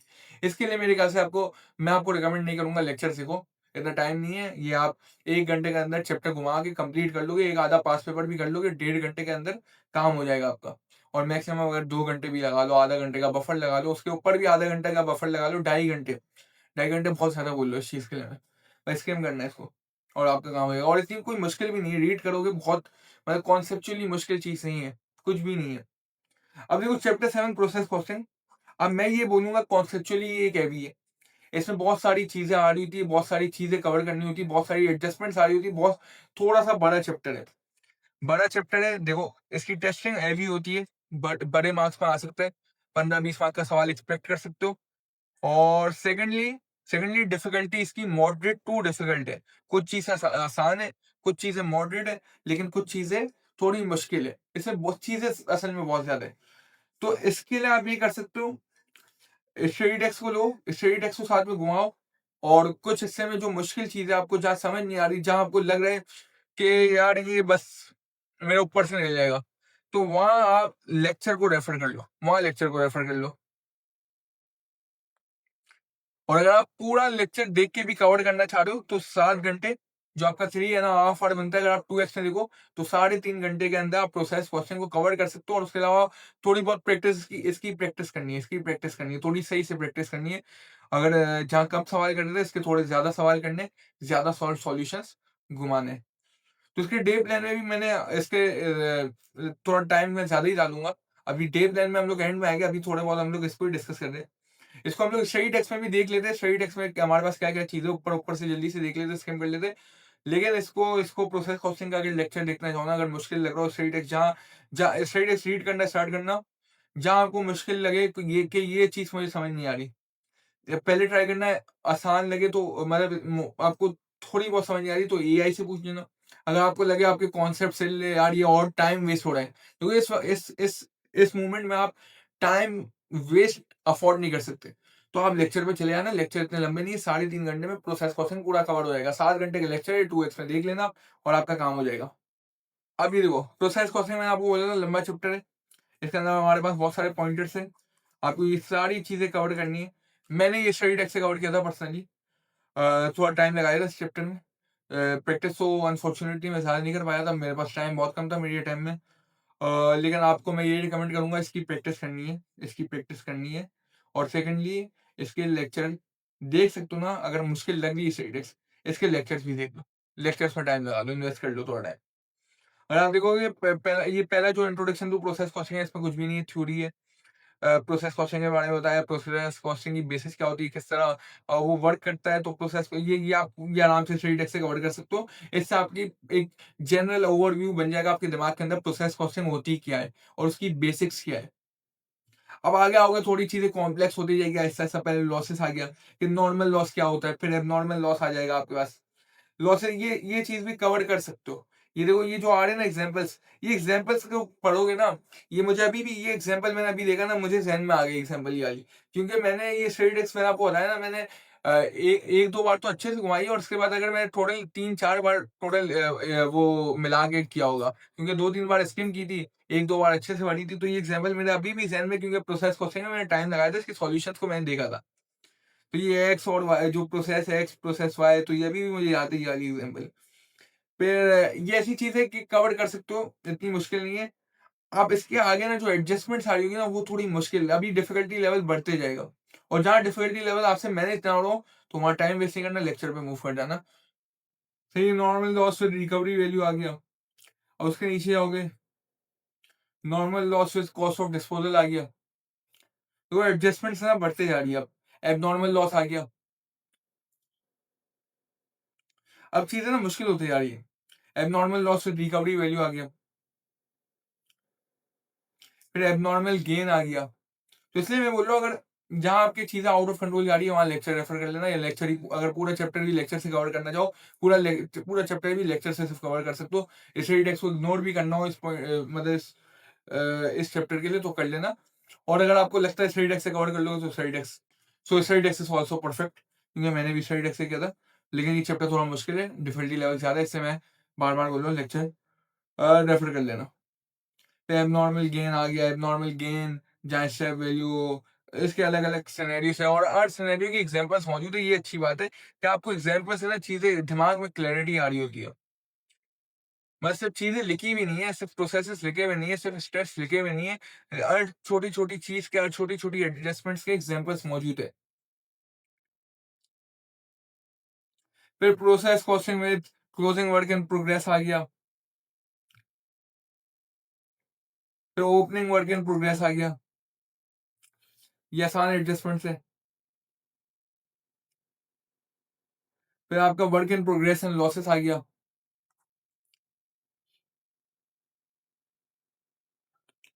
फिर सर आपका ये चैप्टर अब टुवर्ड्स द एंड जा रहा है। ये आपका losses and gains at different stages in the process आ गया। देखो एडजस्टमेंट्स कॉम्प्लेक्स होती जा रही है। फिर टाइप्स ऑफ लॉसेस आ गया। ये तो कुछ भी नहीं है, ये बस रीड करना है, आपको स्किम करना है। फिर कॉस्ट ऑफ रीवर्क आ गया, ये भी कुछ भी ऐसा खास नहीं था। और फिर सेल्फ टेस्ट आ गया। अब आपको जज कर लेना थोड़ा बहुत इसको, स्टडी टेक्स्ट को घुमा के, कि आप इसको स्टडी टेक्स्ट से कवर कर सकते हो, नहीं कर सकते लेक्चर सीख लो, लग रहा है कर सकते हो, थोड़ा सा डाउट हो रहा है, लेक्चर सीख लो। अगर बिल्कुल लग रहा है मैं स्टडी टेक्स्ट कर सकता हूँ, स्टडी टेक्स्ट से मुझे ज़्यादा आसानी हो जाएगी, स्टडी टेक्स्ट की वजह से मुझे ज़्यादा ग्रिप आ जाएगी, क्योंकि मैं एग्जांपल्स को देख रहूँगा, तो study text well and good है, और वैसे लेक्चर भी वेल एंड गुड है। तो आपके पास इधर दोनों ऑप्शन है। प्रोसेस कॉस्टिंग एक मुश्किल चैप्टर था। उसके बाद आपका चैप्टर नंबर 8 है, जो joint and by product costing है। बेसिकली ये प्रोसेस कॉस्टिंग के साथ ही आ रहा होता है। जो इसकी टेस्टिंग हो रही थी, वो प्रोसेस कॉस्टिंग के साथ मिलकर आ रही थी, और जो आपके लेक्चर्स है उसके अंदर भी ये joint and by product costing process costing के साथ ही हुआ हुआ है। तो अगर आप लेक्चर्स देख रहे हो, तो उसी लेक्चर्स में इंशाल्लाह ही कवर हो जाएगा। और अगर इसको स्टडी टेक्स्ट से भी स्किम करना चाहो, स्किम कर सकते हो। वैसे मैं वही बोलूँगा, अगर आपने प्रोसेस कॉस्टिंग के लिए लेक्चर देखे, तो उसको भी लेक्चर से कवर कर लो। ये आ गया आपका chapter number 8, joint and by product costing. इसकी टेस्टिंग इतनी अलग से नहीं हो रही होती। ये प्रोसेस कॉस्टिंग के साथ मिल के आ रहा होता है। लेक्चर्स में भी साथ में कवर है, तो लेक्चर से कवर कर लो। अगर आप चार स्टडी टेक्स्ट से कवर कर लो, तो इतना मुश्किल चैप्टर नहीं है, स्टडी टेक्स्ट से भी कवर कर सकते हो। इसके अंदर हमारे पास कम ही सब चैप्टर्स है, जो सब टॉपिक्स है। पहले हमारे पास जॉइंट प्रोडक्ट्स आ गया। जॉइंट प्रोडक्ट होता है क्या, आपको पहले ये बताएगा, एग्जाम्पल देगा, फिर बोलेगा जॉइंट प्रोडक्ट की कॉस्टिंग किस तरह की जाती है, और इतनी कोई मुश्किल नहीं है। अगर स्टडी टेक्स्ट से भी कवर करना चाहो तो बहुत आसानी से हो सकती है। एग्जाम्पल्स आ गए, एग्जाम्पल्स को रीड कर लेना, और कोई सॉल्व करनी हो तो सॉल्व भी कर लेना। उसके बाद आपके पास बाय प्रोडक्ट्स क्या होते हैं, बाय प्रोडक्ट्स की डेफिनेशन आ गई, बाय प्रोडक्ट्स की थोड़ी बहुत वो कैलकुलेशन आ गई कि बाय प्रोडक्ट्स की कॉस्टिंग किस तरह होगी, और ये आपके थोड़े बहुत एग्जाम्पल्स आ गए वापस। और एंड में ये joint and by product distinguish, कुछ भी नहीं है, 3-4 मेन पॉइंट्स है, और जो मेन पॉइंट्स है जो डिस्टिंग करते हैं, दोनों को अलग करते हैं, क्या पॉइंटर्स है, रीड कर लेना, कोई इतना इंपॉर्टेंट नहीं है, और ये चैप्टर खत्म हो गया। एक आसान चैप्टर है, ज्यादा टेस्ट भी नहीं होता, और टेस्ट भी हो रहा होता है तो प्रोसेस कॉस्टिंग के साथ मिलकर टेस्ट हो रहा होता है, तो कोई इतना मुश्किल चैप्टर नहीं है, कोई डिफिकल्टी भी मुश्किल नहीं है। और इसके सेल्फ टेस्ट क्वेश्चन आ गए, एक आधा पास पेपर घुमाना हो घुमा लेना, एक दो क्वेश्चन कर लेना, तो वेल एंड गुड हो जाएगा आपका। अगला है chapter number 9, marginal costing and absorption costing. Important है, बहुत इंपॉर्टेंट है। टेस्टिंग बहुत ज्यादा होती है इसकी, तो इसकी प्रैक्टिस भी हैवी करनी है, प्रैक्टिस भी ज्यादा करनी है। अच्छा, इसकी डिफिकल्टी मॉडरेट होती है। ये चैप्टर ऐसा है कि आप स्टडी टेक्स्ट से कवर कर सकते हो, लेकिन इसकी टेस्टिंग ज्यादा होती है, जैसे प्रोसेस कॉस्टिंग की है। तो इसी में इसमें भी मैं आपको यही रिकमेंड करूंगा, लेक्चर सीख लो, इसकी प्रैक्टिस भी अच्छी कर लो, सॉल्व पास पेपर्स भी घुमा लो, सॉल्व प्रैक्टिस भी घुमा लो, सॉल्यूशन भी घुमा लो, और खुद भी थोड़े बहुत पास पेपर्स कर लो। और marginal costing and absorption costing important है। इसके अगर लेक्चर सीखने जाओगे तो हमारे पास लेक्चर इसके 3 घंटे के अराउंड बन रहे हैं, लेकिन आपको प्रैक्टिस खुद भी करनी है।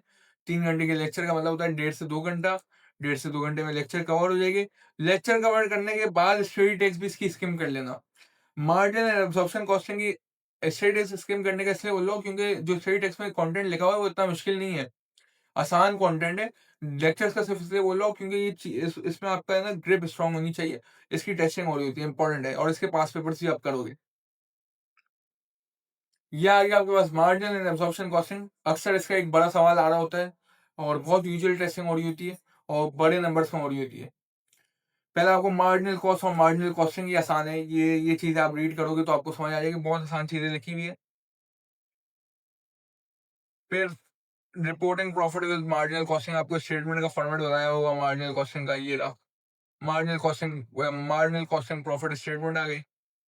इतनी मुश्किल चीजें नहीं है, चीजें मुश्किल नहीं है, मैं आपको वही बताया, लेक्चर इसलिए देखने को बोल रहा हूँ क्योंकि ये टेस्ट याद होते हैं, जैसे प्रोसेस कॉस्टिंग ज्यादा टेस्ट होते हैं, और लंबे मार्क्स में टेस्ट होते हैं दोनों। तो चीजें मुश्किल नहीं है, इसलिए मैंने एंड में बोला आई कैप की स्टेट टेस्ट भी स्किम कर लेना, इस पे एग्जाम्पल्स देख लेना। एब्जॉर्प्शन कॉस्टिंग आ गई, मार्जिनल कॉस्टिंग ज्यादा आसान है, एब्जॉर्प्शन कॉस्टिंग उससे थोड़ी सी मुश्किल है डिफिकल्टी लेवल में अगर बात करें, लेकिन एब्जॉर्प्शन कॉस्टिंग भी इतनी कोई मुश्किल नहीं। थोड़ी बहुत थ्योरी आ गई, एब्जॉर्प्शन कॉस्टिंग की फेवर में बातें आ गई, थोड़े बहुत मेरिट्स और डीमेरिट्स आ गए। फिर वापस वही वाली आ गई कि प्रॉफिट को किस तरह रिपोर्ट करेंगे एब्जॉर्प्शन कॉस्टिंग के थ्रू। एब्जॉर्प्शन कॉस्टिंग की प्रॉफिट स्टेटमेंट आ गई, और इसको भी जल्दी से कर लोगे, इसको स्किम कर लोगे, कवर कर लोगे, स्किम नहीं मतलब अच्छे से कवर करोगे, अगर आपने लेक्चर्स देख लिए तो इसको स्किम करोगे। फिर मार्जिनल और एब्जॉर्प्शन कॉस्टिंग को कंपेयर कर लिया, थ्योरी इतनी ज्यादा टेस्ट नहीं होती, ऊपर से स्किम करना है। फिर इसकी रिकंसिलिएशन स्टेटमेंट बन रही है कि प्रॉफिट अंडर एब्जॉर्प्शन कॉस्टिंग को प्रॉफिट अंडर मार्जिनल कॉस्टिंग से किस तरह मैच करेंगे, बीच में क्या चीज आएगी, इसको देख लेना, रिकंसिलिएशन इंपॉर्टेंट है। फिर हमारे पास एग्जांपल्स आ गई, और ये हमारा चैप्टर अभी एंड नहीं हुआ। एडवांटेजेस और डिसएडवांटेजेस, वापस थ्योरी का पार्ट आ गया, ऊपर से रीड करना है, क्योंकि एमसीक्यू में अगर टेस्ट हो गया, और छोटे मोटे मार्क्स की थ्योरी आ गई तो आ गई, वरना थ्योरी टेस्ट नहीं होती आपके इस पेपर में। फिर हमारे चैप्टर एंड हो गया, और सेल्फ टेस्ट क्वेश्चन आ गए, इसके सॉल्यूशंस भी घुमाने हैं, अच्छे खासे सॉल्यूशन घुमा लेना, चार तीन चार तो घुमा लेना, दो तीन तो घुमा लेना, सॉल्यूशन घुमाने में टाइम लगता नहीं है, क्योंकि खुद कर रहे नहीं हो। और कुछ पास पेपर या बेंचमार्क क्वेश्चन या प्रैक्टिस क्वेश्चन जो मिले, वो इसके अटेम्प्ट भी कर लेना, अच्छे सवाल अटेम्प्ट करना, क्योंकि मार्जिनल एब्जॉर्प्शन यूजुअली टेस्ट हो रहा होता है बड़े नंबर में, जैसा आपका प्रोसेस क्वेश्चन। उसके बाद हमारे पास स्टैंडर्ड क्वेश्चन आ गए। देखो चैप्टर 10 स्टैंडर्ड क्वेश्चन है, चैप्टर नंबर 11 वेरिएंस एनालिसिस है। ये आपका लंबे मार्क्स में टेस्ट थोड़ा होता है, इसमें आपके बहुत सारे फ़ॉर्मूला सारे होते हैं। तो फ़ॉर्मूला को तो याद करना है, लेकिन वो किस तरह बन रहे होते हैं, किस तरह वर्किंग कर रहे होते हैं, क्या चीज़ें हो रही होती है, उसको भी इसमें समझना है। सिर्फ़ ऐसा ना हो फ़ॉर्मूला याद करके चलो, लेकिन फ़ॉर्मूला बहुत इंपॉर्टेंट है। एक फ़ॉर्मूला शीट बना लेना या स्टडी टेक्स्ट को ही रीड करके याद कर लेना। फ़ॉर्मूला सारे याद होने चाहिए वेरिएंस एनालिसिस के। अच्छा, स्टैंडर्ड कॉस्टिंग की बात करते हैं, पहले ये जो आपका छोटा-सा चैप्टर है, इसको आप स्टडी टेक्स्ट से ही स्किम करोगे। इसके लिए आप लेक्चर्स नहीं देखोगे, इसके लिए लेक्चर्स नहीं देखोगे। ये हमारे पास चैप्टर आ गया। पहले इसमें थोड़ी बहुत स्टैंडर्ड कॉस्ट क्या होती है, स्टैंडर्ड कॉस्टिंग की बातें लिखी हुई है। एक कॉस्ट कार्ड किस तरह का होता है वो लिखा हुआ है, कुछ भी नहीं है। डायरेक्ट मटेरियल, डायरेक्ट लेबर, फिर प्रोडक्शन ओवरहेड्स, कुछ भी नहीं है। इसमें एक एग्जांपल है, वो देख लेना। फिर नीचे थोड़े बहुत फीचर्स लिखे हुए, थ्योरी लिखी हुई। थ्योरी इतनी इंपॉर्टेंट नहीं होती, ऊपर से घुमा लेना। स्किम करना हो स्किम कर लेना, जहाँ स्किप करना हो स्किप कर लेना, क्योंकि बहुत सी थ्योरी बहुत कम टेस्ट होती है। थ्योरी को स्किप भी कर लो तो फर्क नहीं पड़ता, वही टाइम आप प्रैक्टिस में दे देना। पर्पस आ गया, कुछ भी नहीं है, आगे आ जाओ।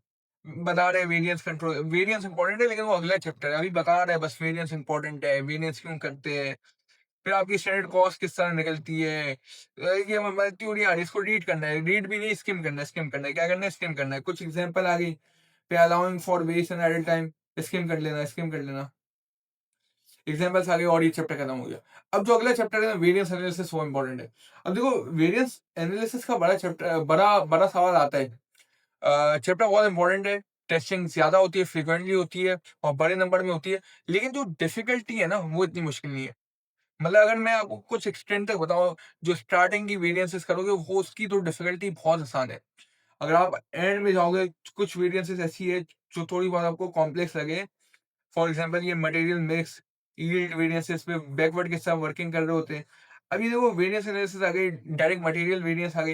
ये बहुत आसान है, ये फॉर्मूला याद करना और इसको बस रीड कर लेना, ये किस तरह मतलब वर्क कर रहा है, क्यों हो रहा है। फिर इसके बाद डायरेक्ट लेबर वेरिएंस आसान है, वेरिएबल प्रोडक्शन ओवरहेड वेरिएंस आसान है, फिक्स प्रोडक्शन ओवरहेड वेरिएंस आसान है, सेल वेरिएंसेस आसान है, इंटरशिप रिलेशनशिप क्या है, वेरिएंसेस आपस में, ये इतनी सारी वेरिएंसेस है, उनके आपस में क्या रिलेशन है।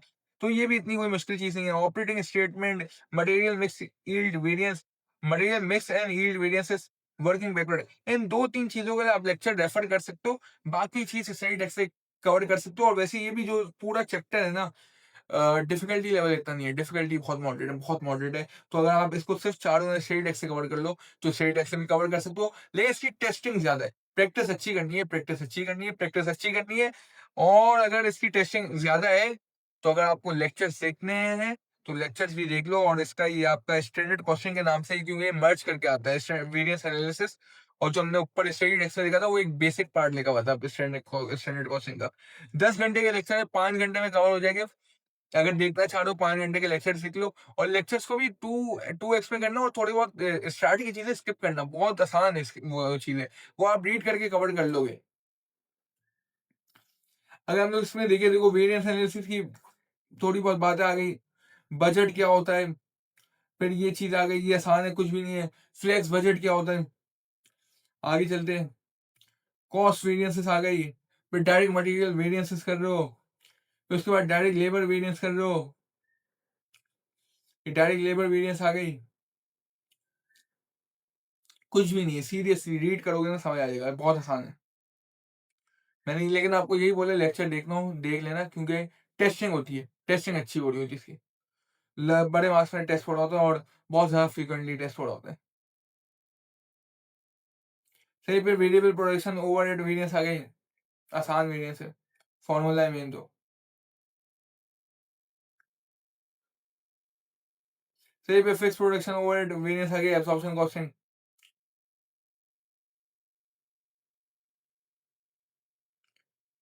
भाई इसको रीड भी कर लो ना, एग्जांपल्स भी, मैंने स्टडी टेक्स्ट की जो रिसोर्स है ना, बहुत वेल रिटन है। एग्जांपल्स पढ़ के ना चीजें क्लियर हो जाएगी। कई चीज कॉम्प्लेक्स भी होती है ना, एग्जांपल पढ़ लोगे तो क्लियर हो जाती है, लेकिन ये चैप्टर है भी कॉम्प्लेक्स भी नहीं है।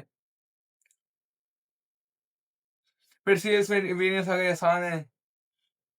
आगे चलते, आगे क्या आ गया हमारे पास, ये सेल्स वेरिएंस है। इंटर रिलेशनशिप आ गया, एक सवा पेज की थ्योरी थी थोड़ी सी। फिर ऑपरेटिंग स्टेटमेंट आ गई। सही है, स्टेटमेंट्स को देख लेना, इसको भी देख लेना स्टेटमेंट को। फिर एंड में material mix and yield variances आ गई, इसको भी ज़रूर देख लेना, इम्पोर्टेंट चीज़ है। ये सारी इम्पोर्टेंट चीज़ है, इस चैप्टर में सब इम्पोर्टेंट है। और ये चैप्टर खत्म नहीं हुआ, बस वर्किंग बैकवर्ड आ गया। एक थोड़ी-सी कॉन्सेप्चुअल चीज़ है, कॉन्सेप्चुअल चीज़ भी नहीं है, बहुत आसान सी चीज़ है वैसे तो। रीड कर लोगे समझ आ जाएगी। सही उसकी एग्ज़ाम्पल्स आ गई वर्किंग बैकवर्ड की, और ये आपका चैप्टर एंड हो गया। ये आपका चैप्टर फाइनली एंड हो गया। एक इम्पोर्टेंट चैप्टर है ये वेरिएंस एनालिसिस। इसकी प्रैक्टिस बहुत अच्छी करनी है, जैसे प्रोसेस कॉस्टिंग और मार्जिनल एंड एब्जॉर्प्शन कॉस्टिंग की थी, वैसी ही इसकी प्रैक्टिस करनी है। वेरिएंस एनालिसिस टेस्ट होता है, बड़े मार्क में टेस्ट होता है। टारगेट कॉस्टिंग अगेन एक छोटा चैप्टर, आसान चैप्टर, टेस्टिंग भी कम होती है, कम मार्क्स की होती है, और डिफिकल्टी लेवल भी आसान है। तो मैं आपको रिकमेंड करूंगा या आप स्टडी टेक्स्ट से ही कर लो, इसके लिए लेक्चर्स नहीं देखो। फिर हमारे पास टारगेट कॉस्टिंग आ गया, जो कि बहुत सिंपल टॉपिक है, बहुत सिंपल चैप्टर है, जिसके लेक्चर की भी जरूरत नहीं है। और कुछ ही सब टॉपिक्स है हमारे पास। बेसिकली स्टार्ट में आपके पास थ्योरी का पार्ट आ जाता है, और फिर टारगेट कॉस्ट क्या होती है, टारगेट कॉस्टिंग किस तरह करनी है, कॉस्ट गैप क्या है, ये सारी ऐसी चीजें कि आप रीडिंग से आराम से समझ सकते हैं। कॉस्ट गैप आ गया, क्लोजिंग द कॉस्ट गैप आ गया। कुछ थ्योरी की बात है इसमें जो आपको स्किम करनी है। फिर नंबर 3 आ गया कि किस तरह इम्प्लीमेंट और डिटरमाइन करेंगे टारगेट कॉस्टिंग। और फिर हमारे पास कुछ एग्जांपल्स आ गई, और फिर थ्योरी का वापस हिस्सा आ गया, जिसमें आपके पास एडवांटेज है, इम्प्लीकेशन है, मेरिट्स है, डीमेरिट्स है टारगेट कॉस्टिंग के। और ये चैप्टर खत्म हो गया। एक छोटा सा चैप्टर, कम टेस्टिंग भी कम होती है, मार्क्स भी जब टेस्टिंग होती है तो भी छोटे मार्क में आता है, 8 से 10 मार्क का आता है। उसके बाद हमारे पास चैप्टर नंबर 13 है, जो कि कॉस्ट वॉल्यूम प्रॉफिट एनालिसिस है, जिसमें ब्रेक इवन और आपका फिर margin of safety, target break even, ये सारी चीजें ऐड होती है। चैप्टर बहुत आसान है, डिफिकल्टी बहुत आसान है, लेकिन ये बहुत ज़्यादा टेस्ट होता है। तो इसमें फ़ोकस अच्छा रखना है, इसमें प्रैक्टिस अच्छी करनी है। देखो डिफ़िकल्टी आसान है, लेकिन इम्पोर्टेंट बहुत है। क्योंकि एक तो ये फ्रीक्वेंटली टेस्ट होता है, और बड़ा क्वेश्चन आता है, बड़ा सवाल आता है। 15 से 20 मार्क की टेस्टिंग हो रही होती है इसकी, और बहुत फ्रीक्वेंट टेस्टिंग है। तो इसकी प्रैक्टिस, जैसे मैंने आपको बताया था वेरिएंस एनालिसिस में करनी है, वैसे इसकी प्रैक्टिस करनी है। लेकिन जो इसकी डिफ़िकल्टी है ना, वो बहुत आसान है। तो मैं इसको रिकमेंड आपको करूँगा कि स्टडी टेक्स्ट से कर लो। अगर अगर आप लेक्चर्स में आते हो, तो ब्रेक इवन 9.5 घंटे का है, जिसको आप 2x में चलाओ तो 4.5 घंटे में कवर हो जाएगा, 4 घंटे में कवर हो जाएगा। लेकिन ये चैप्टर इतना आसान है, तो मैं इसके लिए आपको रिकमेंड नहीं करूंगा लेक्चर, क्योंकि ऐसी चीजें कि आप आराम से स्टडी टेक्स्ट से कवर कर सकते हो। ये चैप्टर आ गया आपके पास सीवीपी एनालिसिस। अब इसमें देखो पहले बेसिक्स आ जाएगी, असम्पशन आ गई, कंट्रीब्यूशन आ गई, जो मेन पार्ट है इस चैप्टर का। वो बहुत आसान चीज है, बहुत आसान चीज है। कुछ फॉर्मूलाज है, कंट्रीब्यूशन टू सेल रेशियो क्या होता है, सीएस, ये जो सीएस रेशियो है, पे ब्रेक इवन की एनालिसिस आ गई। ब्रेक इवन पॉइंट किस तरह निकालना है, break even point is the number of unit किस तरह निकालना है, break even point expressed in sales revenue किस तरह निकालना है। बहुत आसान चीज है। सिंपल फॉर्मूलाज है, सिंपल अंडरस्टैंडिंग है, सिंपल कॉन्सेप्ट है, अच्छी एग्जांपल्स है, और ये कुछ एग्जांपल्स अच्छी दी हुई है। मार्जिन ऑफ सेफ्टी आ गया, बहुत आसान कॉन्सेप्ट है। टारगेट प्रॉफिट आ गया, टारगेट ब्रेक इवन आ गया। और अगर हम लोग नीचे जाए, बहुत सारी एग्जांपल्स हमारे पास मौजूद है। और उसके बाद ब्रेक इवन का ग्राफ आ गया, ब्रेक इवन के चार्ट्स आ गए, प्रॉफिट वॉल्यूम के चार्ट्स आ गए। बहुत आसान ग्राफ है, रीड कर लोगे ये समझ आ जाएगा आपको, स्किम कर लोगे समझ आ जाएगा। उसके बाद मल्टी प्रोडक्ट सीवीपी एनालिसिस आ गई, आसान कॉन्सेप्ट है, अच्छा कॉन्सेप्ट है। जरूर देखना, सही से देखना, थोड़ा एग्जाम्पल्स को भी सही से देखना। और उसके बाद सेल्फ टेस्ट क्वेश्चन आ गए, एक बहुत ही आसान चैप्टर, टेस्टिंग ज्यादा होती है। एक तरीके से ये वो आसान वाले मार्क्स होते हैं ना, ये वो मार्क्स है, बहुत आसान मार्क्स है ये। तो चैप्टर को अच्छे से देख लेना, और मैं यही रिकमेंड करूंगा, अगर लेक्चर्स देखने हैं, देख लो, लेकिन इसकी प्रैक्टिस बहुत करनी है, प्रैक्टिस अच्छी करनी है। क्योंकि सही टेक्स्ट आप रीड करोगे तो बहुत जल्दी हो जाएगा कवर, लेकिन प्रैक्टिस अच्छी करनी है। और सॉल्व सॉल्यूशंस को घुमा लेना अगर ज्यादा प्रैक्टिस नहीं कर पा रहे। उसके बाद चैप्टर नंबर 14 और 15 रेलेवेंट कॉस्ट आ रहा है। अब बेसिकली रेलेवेंट कॉस्ट है ना, ये डिसीजन मेकिंग टेक्निक्स की बेसिस है, कि जब आप डिसीजन फ्यूचर के लोग, आप बहुत सारे डिसीजन पढ़ोगे, लिमिटिंग फैक्टर डिसीजन है, फिर आपका वो शट डाउन डिसीजन है, बहुत सारे डिसीजन पढ़ोगे। तो डिसीजन मेकिंग के प्रोसेस में ना हम लोग रेलेवेंट कॉस्ट को कंसिडर कर रहे होते हैं। तो समझो ये चैप्टर 14 और 15 एक साथ पढ़े जाते हैं। अब ये जो दो चैप्टर है, बहुत ज़्यादा इम्पोर्टेंट मतलब मैं बोलूँगा स्टडी टेक्स्ट का सबसे इम्पोर्टेंट पार्ट है ना, इस पूरे मैनेजमेंट अकाउंटिंग का दैट इज़ डिसीजन मेकिंग। इसकी डिसीजन मेकिंग के अंदर आप बहुत सारे डिसीजन देख लोगे, हर डिसीजन को अच्छे से करना है, हर डिसीजन का एक सवाल है, एक एटलीस्ट कुछ सॉल्व करना है। सॉल्यूशन तो देख लोगे, घुमा लोगे, लेकिन कुछ भी सॉल्व करना है। तो ये दिस इज़ द मतलब core of management accounting. Relevant cost आसान है, रेलेवेंट कॉस्ट को स्टडी टेक्स्ट से भी स्किम कर सकते हो। डिसीजन मेकिंग भी डिफिकल्ट नहीं है, मॉडरेट डिफिकल्टी लेवल है। लेकिन टेस्टिंग बहुत होती है और बहुत ज़्यादा मार्क्स की होती है। तो अगर लेक्चर्स देखना चाहो तो देख सकते हो, लेकिन डिफिकल्टी इतनी मुश्किल नहीं है कि आराम से समझ आ जाएगी, कॉन्सेप्ट्स समझ आ जाएंगे। और अगर अगर लेक्चर्स में भी जाओगे तो साढ़े 10 घंटे के लेक्चर्स से जो 5 घंटे, सवा 5 घंटे के पड़ेंगे। तो अगर लेक्चर्स भी देखते हैं तो देख लो, चैप्टर बहुत इंपॉर्टेंट है। लेकिन इतना मेरे हिसाब से आप अगर स्टडी टेक्स्ट भी रीड करोगे तो समझ आ जाएगा। लेकिन कहीं 1% डाउट भी हुआ ना, कुछ भी डाउट हुआ कि यार चीज़ें हाथ से निकल गई, लेक्चर देख लेना। डिसीजन मेकिंग में कोई कॉम्प्रोमाइज़ नहीं। ये रेलेवेंट कॉस्ट आ गया, ये बेसिक्स है कि कौन सी कॉस्ट को आपको कंसीडर करना होता है व्हाइल मेकिंग अ डिसीजन। तो इसको आप स्टडी टेक्स्ट से घुमा सकते हो, ये बेसिक्स है। बेसिकली पहले आपको बता देगा रेलेवेंट कॉस्ट होती क्या है, फिर इसको क्यों इस्तेमाल करते हैं, इंक्रीमेंटल कॉस्ट क्या है, डिफरेंशियल कॉस्ट क्या है, ये कमिटेड कॉस्ट क्या होती है, अनअवॉइडेबल या सम कॉस्ट क्या है, फिर आइडेंटिफाइंग द रेलेवेंट कॉस्ट। आसान चीज़ है, इसको रीड करोगे, एग्जांपल सीखोगे, समझ आ जाएगा। तो एग्जांपल्स, बहुत सारी एग्जांपल्स को रीड कर लेना। इस देखो, ये रेलेवेंट कॉस्टिंग बेसिकली बेसिक्स है। तो रेलेवेंट कॉस्टिंग को भी प्रॉपर रीड करोगे, प्रॉपर एग्जांपल्स दोगे। जहाँ थ्योरी का पार्ट है, सारी सारी थ्योरी टेस्ट नहीं हो रही होती, लेकिन जहाँ आपको चीज़ें रेलेवेंट लगे, रेलेवेंट कॉस्टिंग है वैसे रेलेवेंट लगे, तो वहाँ आप एग्जांपल्स अच्छे से देख लेना। और वैसे साढ़े 10 घंटे का लेक्चर देखोगे अगर, तो उसमें ये चीज़ कवर हो जाएगी, रेलेवेंट कॉस्टिंग भी। फिर सेल्फ टेस्ट क्वेश्चन आ गए, क्योंकि रेलेवेंट कॉस्टिंग बहुत बेसिक सा चैप्टर, बहुत बेसिक सा चैप्टर है। बिल्कुल वो आपको समझो डिसीजन मेकिंग के स्टार्ट करने से पहले बोल रहे हैं ये पढ़ लो। अब जो उसके बाद चैप्टर है ना, डिसीजन मेकिंग, मतलब मैं इंपॉर्टेंस बता रहा हूँ आपको, मैनेजमेंट अकाउंटिंग का सबसे इंपॉर्टेंट चैप्टर है। इसमें हमारे पास डिसीजन मेकिंग का इंट्रोडक्शन, लिमिटिंग फैक्टर डिसीजन एक, मेक और बाय डिसीजन। फिर शॉर्ट टर्म डिसीजन में आपके पास दो तीन टाइप के डिसीजन आ जाएंगे। देखो, इसकी डिफिकल्टी मैं आपको अगेन बोल रहा हूँ कि बहुत आसान डिफिकल्टी है। अच्छे से करना है, प्रैक्टिस अच्छी करनी है, लेक्चर सही देखने, स्टडी टेक्स्ट से वैसे करोगे तो समझ भी आ जाएगा, लेकिन प्रैक्टिस में कोई कॉम्प्रोमाइज नहीं, प्रैक्टिस में कोई कॉम्प्रोमाइज नहीं। ये बेसिक आ गए डिसीजन मेकिंग में, बता रहे हैं कौन कौन से डिसीजन होते हैं। अब जो लिमिटिंग फैक्टर है, वन ऑफ कॉन्ट्रैक्ट का डिसीजन है, मेक और बाय डिसीजन है, शट डाउन डिसीजन है, जॉइंट प्रोडक्ट या फर्दर प्रोसेसिंग का डिसीजन है, फिर मार्जिनल कॉस्टिंग और डिसीजन मेकिंग आ गई। लिमिटिंग फैक्टर का डिसीजन आ गया, इंपॉर्टेंट है, प्रैक्टिस करनी है, सिनेरियो की, हर सिनेरियो की प्रैक्टिस करनी है, सही है। इसमें पूरा स्टेप्स बताए हुए, बहुत अच्छे से स्टडी टेक्स्ट में लिखा हुआ है। अगर चाहो स्टडी टेक्स्ट आसानी से कर सकते हो। एग्जाम्पल आ गई, एग्जाम्पल्स को भी देखना है, इसकी एग्जाम्पल्स को भी देखना है, और ट्राई करना पास पेपर को सॉल्व कर लो या एग्जाम्पल को सॉल्व कर लो।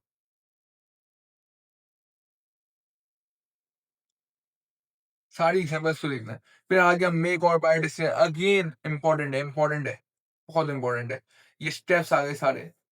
कॉन्सेप्ट आसान है, लेकिन एग्जाम्पल्स को देखना और पास पेपर को सॉल्व करना है।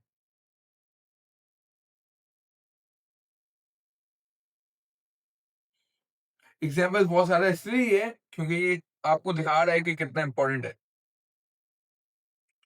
अब ये शॉर्ट टर्म डिसीजन में हमारे पास तीन टाइप के डिसीजन आ गए। Shut down decision, further processing decision, one of contract decision. और ये इतनी मुश्किल नहीं है चीज़ें। वन ऑफ वैसे ही आपका चैप्टर 15 में डिस्कस हो गया रेलेवेंट कॉस्टिंग के अंदर, कि आप जब भी वन ऑफ कोई डिसीजन ले रहोगे तो रेलेवेंट कॉस्ट को कंसीडर करोगे, जो आप चैप्टर 15 में पढ़ चुके हो।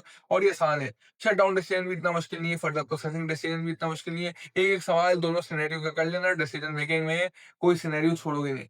तो शट डाउन का भी एक सवाल करोगे। ये शट डाउन डिसीजन आ गया, उसकी एग्जाम्पल आ गई, उसकी कुछ एग्जाम्पल्स आ गई। फिर फर्दर प्रोसेसिंग डिसीजन आ गया, उसकी कुछ एग्जांपल्स आ गए। और डिसीजन मेकिंग सबसे इंपॉर्टेंट चैप्टर मैनेजमेंट अकाउंटिंग का कंप्लीट। इसके कम से कम कम से कम हर सिनेरियो का एक पास पेपर क्वेश्चन, एक बेंचमार्क क्वेश्चन, एक पास पेपर बेंचमार्क प्रैक्टिस, जो भी क्वेश्चन है, कम से कम एक मुश्किल अच्छा तगड़ा सवाल करना है, एक हर सिनेरियो का बोल लो। डिसीजन मेकिंग की सबसे ज्यादा प्रैक्टिस करनी है, क्योंकि ये मैनेजमेंट अकाउंटिंग का कोड है। लास्ट चैप्टर हमारा इन्वेंटरी मैनेजमेंट।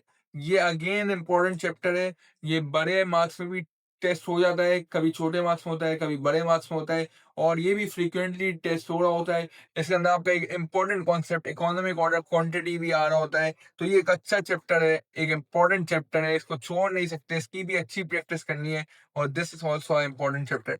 डिफिकल्टी लेवल इसकी वैसे मॉडरेट है। इकोनॉमिक ऑर्डर क्वांटिटी और ये अगर कॉन्सेप्ट समझ नहीं आया तो उसका लेक्चर लाज़मी देख लेना क्योंकि इम्पोर्टेंट है। वैसे स्टडी टेक्स्ट से कर सकते हो, कोई इतनी मुश्किल चीज़ें है नहीं। लेकिन अगर लेक्चर भी देखना चाहो, तो अगर आप देखो अगर इन्वेंटरी मैनेजमेंट 6 घंटे का लेक्चर है, 6 घंटे का मतलब 3 घंटे, तो 3 घंटे में ये लेक्चर भी कवर कर सकते हो आप।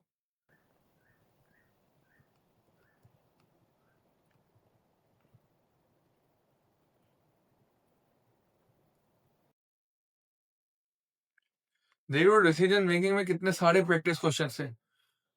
ये वही मैं वापस बता रहा हूँ, मैं इसकी इम्पोर्टेंस में आपको मैं चाह रहा हूँ आपको इसका एहसास हो, बहुत इंपॉर्टेंट चैप्टर है। इतना सॉल्व करने के बाद अभी नया चैप्टर आया है और ये हमारे पास इन्वेंटरी मैनेजमेंट आ गया। इन्वेंटरी मैनेजमेंट चैप्टर इम्पोर्टेंट है। बड़े मार्क्स में भी टेस्ट हो जाता है, छोटे मार्क्स में भी हो रहा होता है, फ्रीक्वेंटली टेस्ट हो रहा होता है। इसका ये जो इकोनॉमिक ऑर्डर क्वांटिटी है ना, ये बहुत इंपॉर्टेंट कॉन्सेप्ट है। अगर ये कॉन्सेप्ट समझ नहीं आया तो लेक्चर देख लेना। उसके अलावा जो चीज़ें वो आपको समझ आ जाएगी, इतनी मुश्किल नहीं है। इकोनॉमिक ऑर्डर क्वांटिटी इटसेल्फ ही इतना अच्छा लिखा हुआ है इधर, वेल एक्सप्लेन्ड है, तो आपको स्टडी टेक्स्ट से भी समझ आ जाएगा। इंपॉर्टेंट चैप्टर है, प्रैक्टिस करनी है, तो इस वजह से मैं बोल रहा हूँ अगर कहीं भी डाउट हो, कहीं भी आपको फील हो रहा हो, आपका कॉम्प्रोमाइज़ हो रही है नॉलेज, मतलब आपको समझ नहीं आ रहा, तो आप फॉरेन लेक्चर चले आना, लेक्चर में चले आना। देखो पहला पहला सब टॉपिक तो बेसिक है, इन्वेंटरी मैनेजमेंट क्या होती है, कंपनी क्यों करनी होती है, इन्वेंटरी को क्यों होल्ड करनी होती है, फिर आपको बता रहे हैं इन्वेंटरी होल्ड करने की क्या कॉस्ट है, फिर रेलेवेंट इनरेलेवेंट कॉस्ट के बारे में बता रहे हैं, फिर तो ऑर्डरिंग कॉस्ट बता रहे हैं। अब देखो इसमें दो चीजें, कॉस्ट ऑफ होल्डिंग आ रही है, कॉस्ट ऑफ ऑर्डरिंग आ रही है। ठीक है, अब इसमें आप एनुअल ऑर्डरिंग कॉस्ट कैलकुलेट कर रहे हो, एनुअल होल्डिंग कॉस्ट कैलकुलेट कर रहे हो। अब ये जो कॉन्सेप्ट आ गया economic order quantity, this is important concept. और ऐसे 3 मेथड बताए गए ईओक्यू इकोनॉमिक ऑर्डर क्वांटिटी को कैलकुलेट करने के। आपको तीनों मेथड दिखते हैं, tabular method, graphical method, formula method. आप तीनों मेथड देखोगे, ये फार्मूला मेथड आ गया, ये इसका फार्मूला का आ गया, इसका इकोनॉमिक ऑर्डर क्वांटिटी का, ये फार्मूला आ गया आपका इकोनॉमिक ऑर्डर क्वांटिटी का, और ये फार्मूला के बाद असम्पशन आ गई। अच्छा इसकी एग्जांपल्स देखना, एग्जांपल इसकी लास्ट में देखना, इसकी एग्जांपल्स लास्ट में देखना। अब इसमें क्वांटिटी डिस्काउंट्स आ गए, ये लास्ट में एग्जांपल लिखना, मुझे आज भी याद है, ये बल्क डिस्काउंट वाली कुछ एग्जांपल्स थी, ये एग्जांपल्स आज नहीं लिखना। इंपॉर्टेंट एग्जांपल्स है, इंपॉर्टेंट कॉन्सेप्ट करवा रहे हैं, इंपॉर्टेंट कॉन्सेप्ट है। देखो ये वो क्यों छोटा सा है, मॉडरेट डिफिकल्टी है, स्टडी टेक्स्ट से कवर हो सकता है, ये बहुत इंपॉर्टेंट है। अब आगे इन्वेंटरी लेवल, बफर स्टॉक, ये चीजें भी है ना, ये सेफ्टी स्टॉक, ये चीजें भी इंपॉर्टेंट है, ये भी चीजें इंपॉर्टेंट है, इसको भी अच्छे से कर लेना, देख लेना सही से। लेकिन स्टडी टेक्स्ट आपका हो जाएगा, लीड टाइम, रीऑर्डर लेवल क्या होना चाहिए, ये थोड़ी बहुत चीजें, प्रैक्टिस है, एग्जाम्पल्स है, इतना टाइम नहीं लगेगा इस चीज पे, इतना टाइम नहीं लगेगा। और ये आपका कंप्लीट हो गया, ये आपकी पूरी स्टडी टेक्स्ट कंप्लीट हो गई है। यहाँ मैं लिख रहा हूँ, आप ये स्टडी टेक्स्ट आराम से कर सकते हो। देखो ईओक्यू के अलावा, ईओक्यू अगर आपको आ गया ना, बाकी चीजें इस चैप्टर में इतनी, मतलब जितनी इंपॉर्टेंस ईओक्यू की है, तो उतनी बाकी इंपॉर्टेंस बाकी चीजों की नहीं है, और बाकी चीजें कवर भी हो जाएगी, और ईओक्यू भी इतना कोई मुश्किल नहीं है, आराम से स्टडी टेक्स्ट से कवर हो सकता है। तो अभी जो हमने किया ना, पूरा डिस्कस कर लिया। देखो मैंने 3 रिसोर्सेज़, मतलब 3 अप्रोचेस डिस्कस की थी। वैसे 2 रिसोर्सेज़ हमने डिस्कस किए। नंबर 1 स्टडी टेस्ट, नंबर 2 वो जो कस्टमाइज्ड लेक्चर्स है, और फिर हमने एक हाइब्रिड अप्रोच डिस्कस की कि आप स्टडी टेस्ट प्लस लेक्चर्स, कि जहाँ मुश्किल हो रही है, जहाँ कॉन्सेप्ट हैवी हो रहा है, जहाँ आपको समझ नहीं आ रहा, वहाँ लेक्चर प्रेफ़र करो, और जहाँ आसान चीज़ें वहाँ आप स्किम करके स्टडी टेस्ट से घुमाओ, क्योंकि स्टडी टेस्ट ही वैलिड है। भाई कोई भी अप्रोच आप ले रहे हो, जो इम्पोर्टेंट चीज़ है, प्रैक्टिस। देखो अभी डे प्लान के साथ तो मैं आपको बेंचमार्क क्वेश्चंस बता रहा हूँ कि ये बेंचमार्क क्वेश्चंस, ये लाजमी ट्राई करना, कर लो, खुद सॉल्व कर लो। उसके अलावा ये सर अहमद अमीन ने अभी मैनेजमेंट अकाउंटिंग की रिसेंटली ये ड्राइव की लिंक शेयर की है। ये लिंक मैं अपनी डिस्क्रिप्शन में डाल दूंगा। अगर आप इसमें नीचे देखो ना, तो इसमें 4-5 चीजें मौजूद है। पास पेपर की लिस्ट मौजूद है। अगर आप पास पेपर की लिस्ट में जाओगे, तो देखो आपको इसके अंदर ना सवाल मिल जाएंगे। इन्वेंटरी मैनेजमेंट के ये सवाल है, इसमें ये कॉन्सेप्ट टेस्टेड है और इतने मार्क्स का टेस्ट हुआ है, डिफिकल्टी लेवल ये है, क्वेश्चन की डिस्क्रिप्शन क्या है ये है। तो अगर ये पास पेपर, बहुत सारे पास पेपर से, तो प्रैक्टिस के लिए आपके क्वेश्चन बहुत ज्यादा आ गए आपके पास। जैसे आप चैप्टर वाइज कटोगे, जाहिर सी बात है, आपने एक चैप्टर जल्दी से कवर किया, उसके सवाल है सॉल्व सॉल्यूशन देख लिए और कुछ खुद पास पेपर करके सॉल्यूशन देख लिए। तो ये लिस्ट बहुत इंपॉर्टेंट है। ड्राइव की लिंक मैं शेयर कर दूंगा, हर चैप्टर के सवाल है और डिटेल में इसको डिसाइड किया हुआ है, कौन सा चीज, कौन सा कॉन्सेप्ट टेस्ट हो रहा है, कितने मार्क्स से टेस्ट हो रहा है और डिफिकल्टी लेवल क्या है वो भी हुआ हुआ है। फिर इसमें एक दो और management accounting list from the book, exam video, इसमें रिवीजन ब्लॉक है, इन चीजों को भी देख सकते हो। लेकिन मेन मेरे लिए जो आपको मुझे दिखाना था, ये पास पेपर की लिस्ट दिखानी थी। बाकी में भी कुछ क्वेश्चंस की लिस्ट है और सवाल भी दिए हुए, तो आप वो भी घुमा सकते हो। अगर रिवीजन ब्लॉक में जाओगे, देखो इसमें final revision list of questions है। तो ये फाइनल जो मतलब एंड में सवाल करने होते हैं ना, वो वाली लिस्ट दी हुई है, तो ये सवाल भी देख सकते हो और कर सकते हो। तो ये रिसोर्सेज मौजूद है। अब डे प्लान में चलते हैं। अब जो सबसे हमारा इंपॉर्टेंट है, डे प्लान। देखो हमारा डे प्लान आगे पूरा, जो हमारा 20 डे प्लान है, लेकिन ये 20 डे प्लान लिखा हुआ है, लेकिन ये आप 15 डेज के अंदर कर सकते हो और 15 डेज के अंदर बहुत डुएबल है। अगर मैं बोलूँ ये 14 to 15 डेज में हो सकता है, भैया 14-15 डेज छोड़ो, क्या ये 10 to 15 डेज में हो सकता है? तो यस, हो सकता है। थोड़ा टाइम ज्यादा देना पड़ेगा, थोड़ी मेहनत ज्यादा करनी पड़ेगी, लेकिन हो सकता है 10 to 15 डेज के अंदर भी हो सकता है। अगर आप देखो, हमारे पास फेज 1 है डे 1 to 7, जैसे हम लोग ग्रेड ए कर रहे और ये बहुत सारे दिन ले रहे हैं हम लोग ग्रेड ए के लिए, क्योंकि 20 दिन के साथ समय हुआ है, या आप समझो ये 4 दिन के अंदर आ सकता है। फिर फॉर एग्जाम्पल डे 8 to 13, जो ग्रेड सी है, जिसके अंदर हमारे पास 4 टॉपिक्स होते हैं और हम लोग थोड़े दिन ज्यादा ले रहे हैं, ये भी 4 दिन के अंदर आ सकता है। फिर हमारे पास फेज 3, जो हमारी ग्रेड बी है। ग्रेड बी में कुछ बड़े टॉपिक है, कुछ छोटे टॉपिक है, या समझो 2 से 3 दिन के अंदर आ सकता है और इसके अंदर मेन प्रोसेस क्वेश्चन है, वो हम लोग डिस्कस करते हैं आगे, किस तरह डिवाइड किया हुआ है हमने, मतलब किस दिन में क्या कर रहे हैं हम लोग।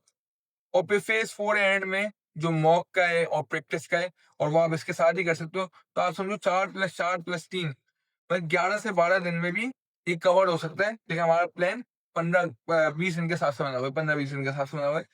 देखो आपका यही अप्रोच होनी चाहिए। पहले आप देखो, हर दिन जब बैठोगे कोई भी चैप्टर लेके, पहले आपको कॉन्सेप्ट लेना है। अब चाहे वो आप स्टडी टेक्स्ट से ले लो, चाहे लेक्चर से ले लो, चाहे आप वो हाइब्रिड अप्रोच जो हमने डिस्कस किया उससे ले लो। तो पहले 1.5 से 2 घंटा आपको कोशिश करना, आप क्लियर कर लो कॉन्सेप्ट। फिर आपको बस भाई सॉल्यूशंस घुमाना और प्रैक्टिस करनी है, प्रैक्टिस करनी है। प्रैक्टिस बहुत इंपॉर्टेंट है, प्रैक्टिस बहुत इंपॉर्टेंट है। ये हमारे पास फेज 1 आ गया, ग्रेड ए। जो डे 1 के अंदर आप क्या कर रहे हो, जॉब ऑर्डर, सर्विस कॉस्टिंग और बेसिक जो फिक्स वेरिएबल, सेमी वेरिएबल, जो कॉस्ट बिहेवियर से जो आपका कॉस्ट फंडामेंटल्स है वो कर रहे हो। तो ये डे 1 का बहुत छोटा काम है, क्योंकि ये जॉब ऑर्डर मैंने बताया आपको, इतनी टेस्टिंग भी नहीं हो रही होती इसकी, इतनी टेस्टिंग भी नहीं हो रही होती। तो इसको आप आधे दिन के अंदर भी कर सकते हो, क्योंकि आपको इसमें स्टडी टेक्स्ट सिर्फ स्किम करनी है। इन्वेंटरी वैल्यूएशन के आपने 2 दिन हमने इधर लगाए, लेकिन ये आराम से एक दिन में हो सकता है। इन्वेंटरी वैल्यूएशन आसान टॉपिक है। अभी हमने जो पहला चैप्टर देखा था वो है इन्वेंटरी वैल्यू। तो देखो, इन्वेंटरी वैल्यूएशन और इन्वेंटरी मैनेजमेंट से कंफ्यूज नहीं होना। इन्वेंटरी वैल्यूएशन वो पहला चैप्टर था, इन्वेंटरी मैनेजमेंट वो आखिरी चैप्टर था, जिसमें economic order, quantity, safety level, buffer stock और वो सब आ रहा था। इन्वेंटरी वैल्यूएशन वो IAS 2 वाला था, जिसमें आप फीफो एफ को देख रहे थे। तो इन्वेंटरी वैल्यूएशन एक दिन में हो सकता है। फिर लेबर कॉस्टिंग के अंदर सबसे इंपॉर्टेंट सिर्फ लर्निंग कर्व है, बाकी जो छोटी मोटी चीजें जो घुमानी स्किम करना है। ओवरहेड एलोकेशन आ गई, इंपॉर्टेंट है लेकिन बहुत जल्दी कवर हो जाएगा, मैं एक दिन लगाना पड़ेगा समझो। मार्जिनल एंड एब्जॉर्प्शन कॉस्टिंग में एक दिन लगाओगे, क्योंकि इस पर प्रैक्टिस अच्छी करनी है, प्रैक्टिस अच्छी करनी है। अब ABC कॉस्टिंग है ना, एक्टिविटी बेस्ड कॉस्टिंग इतना बड़ा नहीं है, ये आधे दिन में कवर हो सकता है। तो मतलब पहला और दूसरा दिन, मतलब पहला डे 1 और डे 7 ये मर्ज हो सकता है। तो समझो आपके ये 4-5 दिन में ये चीजें कवर हो सकती है। लेकिन अगर आपके पास टाइम मौजूद है, 15 दिन मौजूद है, तो इसको फिर इस हिसाब से करो। लेकिन ये जहाँ 2 दिन लग रहे हैं, ये 2 दिन नहीं लेना, ये एक दिन नहीं लेना है। भाई ये कुछ पास पेपर की लिस्ट आ गई, कुछ सवाल आ गए। मैंने ये देखो, ये फॉर एग्जाम्पल जो डेज के हिसाब से ना, ये सवाल आ गया कि जॉब ऑर्डर और सर्विस का ये सवाल एक आ गया। इन्वेंटरी वैल्यूएशन 2 ये है, और इसमें मैन्युफैक्चरिंग अकाउंट भी आ रहे हैं। सही है, तो ये कुछ सवाल आ गए, ये कुछ सवाल आ गए। लेबर कॉस्टिंग के ये कुछ सवाल आ गए, सही है। ओवरहेड एलोकेशन के ये कुछ सवाल आ गए। ये मॉडल जहाँ लिखा हुआ है ना, ये मॉडल पेपर है जो अपलोड किया है अपने नई स्कीम का। मार्जिनल एंड एब्जॉर्प्शन के कुछ ये सवाल आ गए। एक्टिविटी बेस्ड कॉस्टिंग के ये कुछ सवाल आ गए। एक्टिविटी बेस्ड कॉस्टिंग वैसे टेस्ट भी बहुत कम हुआ है और ये 2 बार ही हुआ होगा मेरे ख्याल से, बहुत कम हुआ है टेस्ट। उसके बाद आपका फेज़ 2 स्टार्ट हो जाता है और सबसे इम्पोर्टेंट ग्रेड सी जो मैनेजमेंट अकाउंटिंग का कोड है, वो ग्रेड करने जा रहे हो आप। देखो सीवीपी के लिए 2 दिन लगाए, 2 दिन नहीं चाहिए। आपने अभी स्टडी डेस्क हमने देखा कितना आसान है और मैंने आपको यही बोला इसको स्टडी डेस्क से करना। 1 दिन में आराम से कर सकते हो, बहुत आराम से 1 दिन में हो जाएगा। डिसीजन मेकिंग में 2 दिन ले लो और वैसे 1 दिन में हो सकता है लेकिन 2 दिन जस्टिफाई इसलिए क्योंकि मैंने बोला इसकी प्रैक्टिस बहुत करनी है इसकी। इसका 1 दिन तो पूरा प्रैक्टिस में लगाओगे।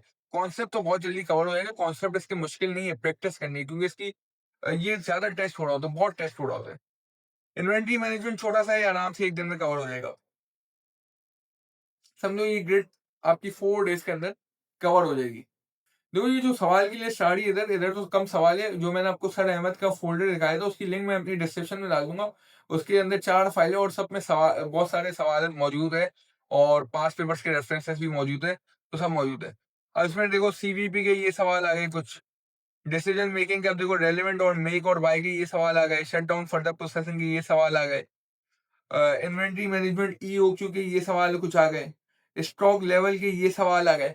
तो ये सवाल भी मौजूद है पास्ट पेपर्स के, पास्ट पेपर्स में जाके सॉल्व कर सकते हो, फिर आप सॉल्यूशन भी देख सकते हो और बहुत सारे यूट्यूब में भी इसके वो लेक्चर्स भी डाले हुए होंगे। और अगर लेक्चर्स नहीं भी डाले हुए तो आप जो आईकेएप के सॉल्व सॉल्यूशंस मिल जाते हैं आपको, उसको घुमा लेना, नहीं समझ आए सिंपली एआई में अपलोड करोगे वो आपको समझा देगा।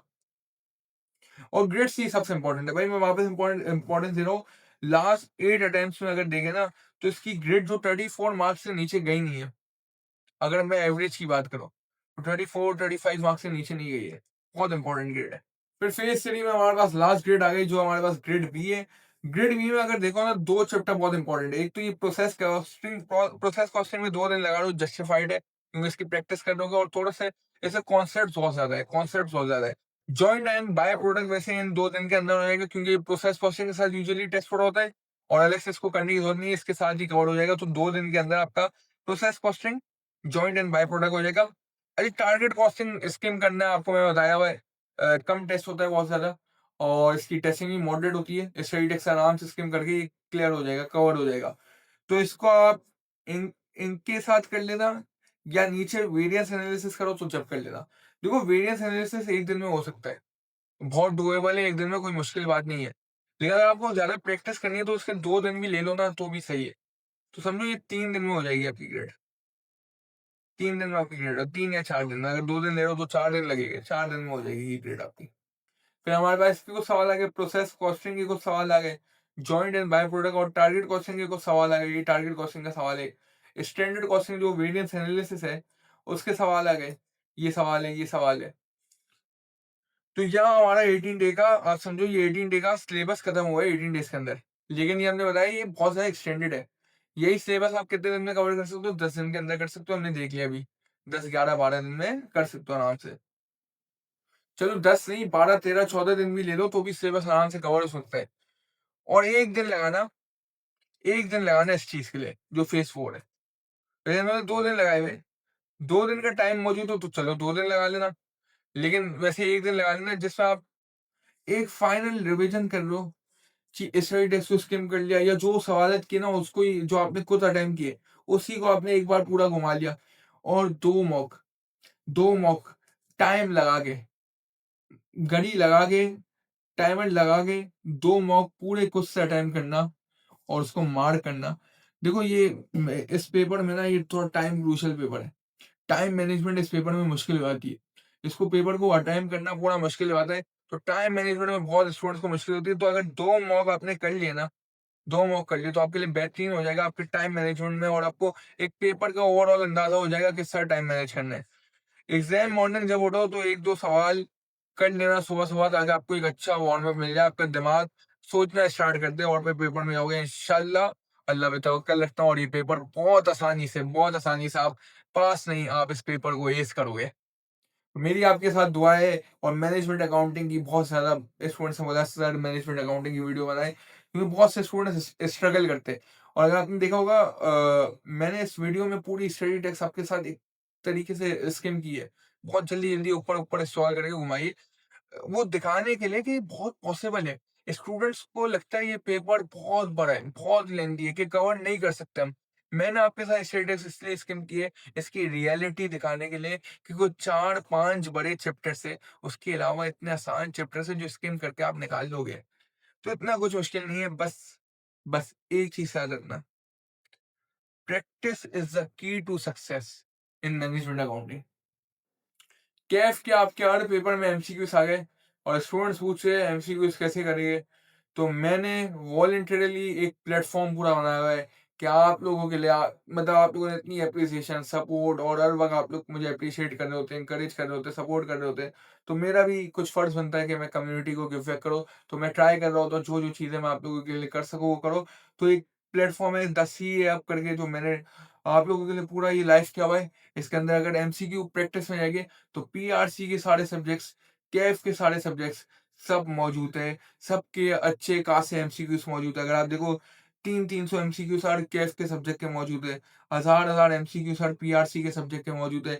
तो आपको अगर प्रैक्टिस करनी है एमसीक्यूज़ की, कैफ की, कोई भी सब्जेक्ट की, जैसे अभी कैफ 5 मैनेजमेंट अकाउंटिंग है, उसकी प्रैक्टिस करनी है, इसमें जाओगे। इसके अंदर आप देखो अगर मैं मैनेजमेंट अकाउंटिंग के अंदर भी गया, तो 200 एमसीक्यूज़ में टाइम नहीं लगेगा। ये आप मतलब बैठे हो मोबाइल में फारिग बैठे हो, वेबसाइट खोल ली और जल्दी से प्रैक्टिस स्टार्ट कर ली।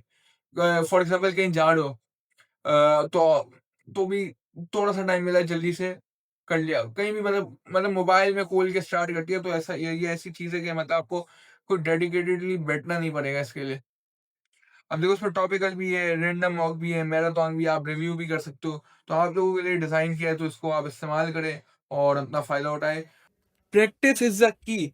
अगर मैं बोलूँ ना इस सब्जेक्ट को पास करना है आसानी से, इस सब्जेक्ट को ऐस करना है, प्रैक्टिस करो। Practice, practice, practice. जितनी प्रैक्टिस करोगे उतने कॉन्सेप्ट्स क्लियर होंगे। इसका हर सवाल एक नया सिनेरियो लेके आता है। तो उस सिनेरियो में पूरी अंडरस्टैंडिंग या असेसमेंट करनी है तो वो कहाँ से आएगी? वो प्रैक्टिस से आएगी। तो इसकी प्रैक्टिस बहुत करनी है। रिपोर्टिंग के पेपर में तो ऐसा होता है ना कि स्टेटमेंट बनानी है तो एक फिक्स फॉर्मेट है या कोई डिस्क्लोज़र बनाना है तो हमें पता है स्टैंडर्ड के हिसाब से वो डिस्क्लोज़र बनेगा। कॉस्टिंग या मैनेजमेंट अकाउंटिंग के पेपर में आपके सवाल को किस तरह आंसर करना है उसका कोई फॉर्मेट नहीं होता। आपको कभी-कभी समझ ही नहीं आ रहा होता स्टार्ट कहाँ से करना है। लेकिन उधर अटकना नहीं है, सवाल को स्टार्ट करना बहुत ज़रूरी है। तो आप जहाँ से स्टार्ट कर रहे हैं, वो आपके लिए एक लॉजिकल या एक करेक्ट पॉइंट है। अब इस चीज़ को किस तरह सॉल्व करें?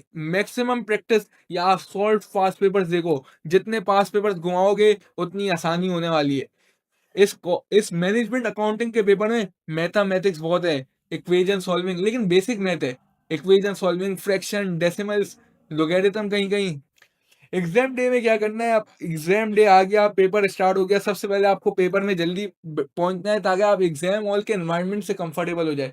डरना नहीं है, रिलैक्स करना है, 10-15 मिनट पहले पहुँच जाएँगे तो अच्छा रहेगा। उसके अलावा जो पहला 15 मिनट का टाइम है ना, सारे सवाल की रिक्वायरमेंट्स देख लो, मार्क कर लो कि ये मुझे लग रहा है मैं आसानी से कर लूँगा। या उन 15 मिनट में ऐसा करना है एमसीक्यूज़ घुमा लेना है। एमसीक्यू को देख लेना इसका क्या आंसर लग रहा है आपको। तो इन दोनों में से कोई भी चीज़ कर सकते हो। अच्छा 1.5 मिनट पर मार्क का रूल लगाना, हर मार्क में 1.5 या 1.6 मिनट्स मैक्स देना। मतलब 10 मार्क का सवाल है ना तो 16 मिनट्स मैक्स देना उस सवाल को। अगर टाइम अप हो गया, टाइम ओवर हो गया तो रुकना नहीं, आपने 15-16 मिनट में एक अच्छे मार्क्स निकाल लोगे, जो जूसी मार्क्स है, आसान मार्क्स है वो निकल चुके होंगे। तो एंड के चक्कर में रुकना नहीं, टाइम ओवर हो गया आगे बढ़ जाओ, अभी फिलहाल आगे बढ़ जाओ, सही टाइम वेस्ट नहीं करना। और एक पेपर में याद रखना सैंडविच अप्रोच रखना, जो लंबे सवाल है ना वो बीच में आएँगे। लंबे सवाल को ना स्टार्ट में करना, ना लंबे सवाल को एंड के लिए रखना। स्टार्ट करोगे एमसीक्यू या छोटे सवालों से, एंड करोगे छोटे सवालों से और बीच में आपके लंबे सवाल होंगे, तो एक सैंडविच अप्रोच होगी। पहले घंटे के अंदर कोशिश करो 35 मार्क्स का पेपर कर लो, 35 मार्क्स का पेपर कर लो। दूसरे घंटे में कोशिश करो आपका 70 मार्क्स खत्म हो चुका हो, 70 मार्क्स थ्रेशोल्ड तक पहुँच चुके हो।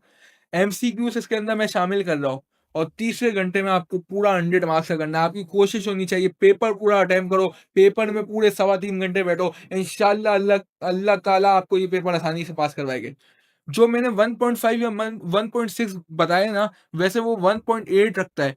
लेकिन मैंने आपको ये थोड़ा बहुत कम करके बताया है ताकि एंड में 15 से 20 मिनट का एक बफर टाइम बचे और 15 से 20 मिनट में आपको क्विकली आपको अपने पेपर को रिवाइज़ करना है, या बहुत से सवाल ऐसे होंगे जो एंड के छूट गए होंगे। तो आपको लग रहा है ना, जिस सवाल में ज़्यादा मार्क्स निकल जाएँगे, उन सवालों को पूरा कंप्लीट कर लेना जल्दी से।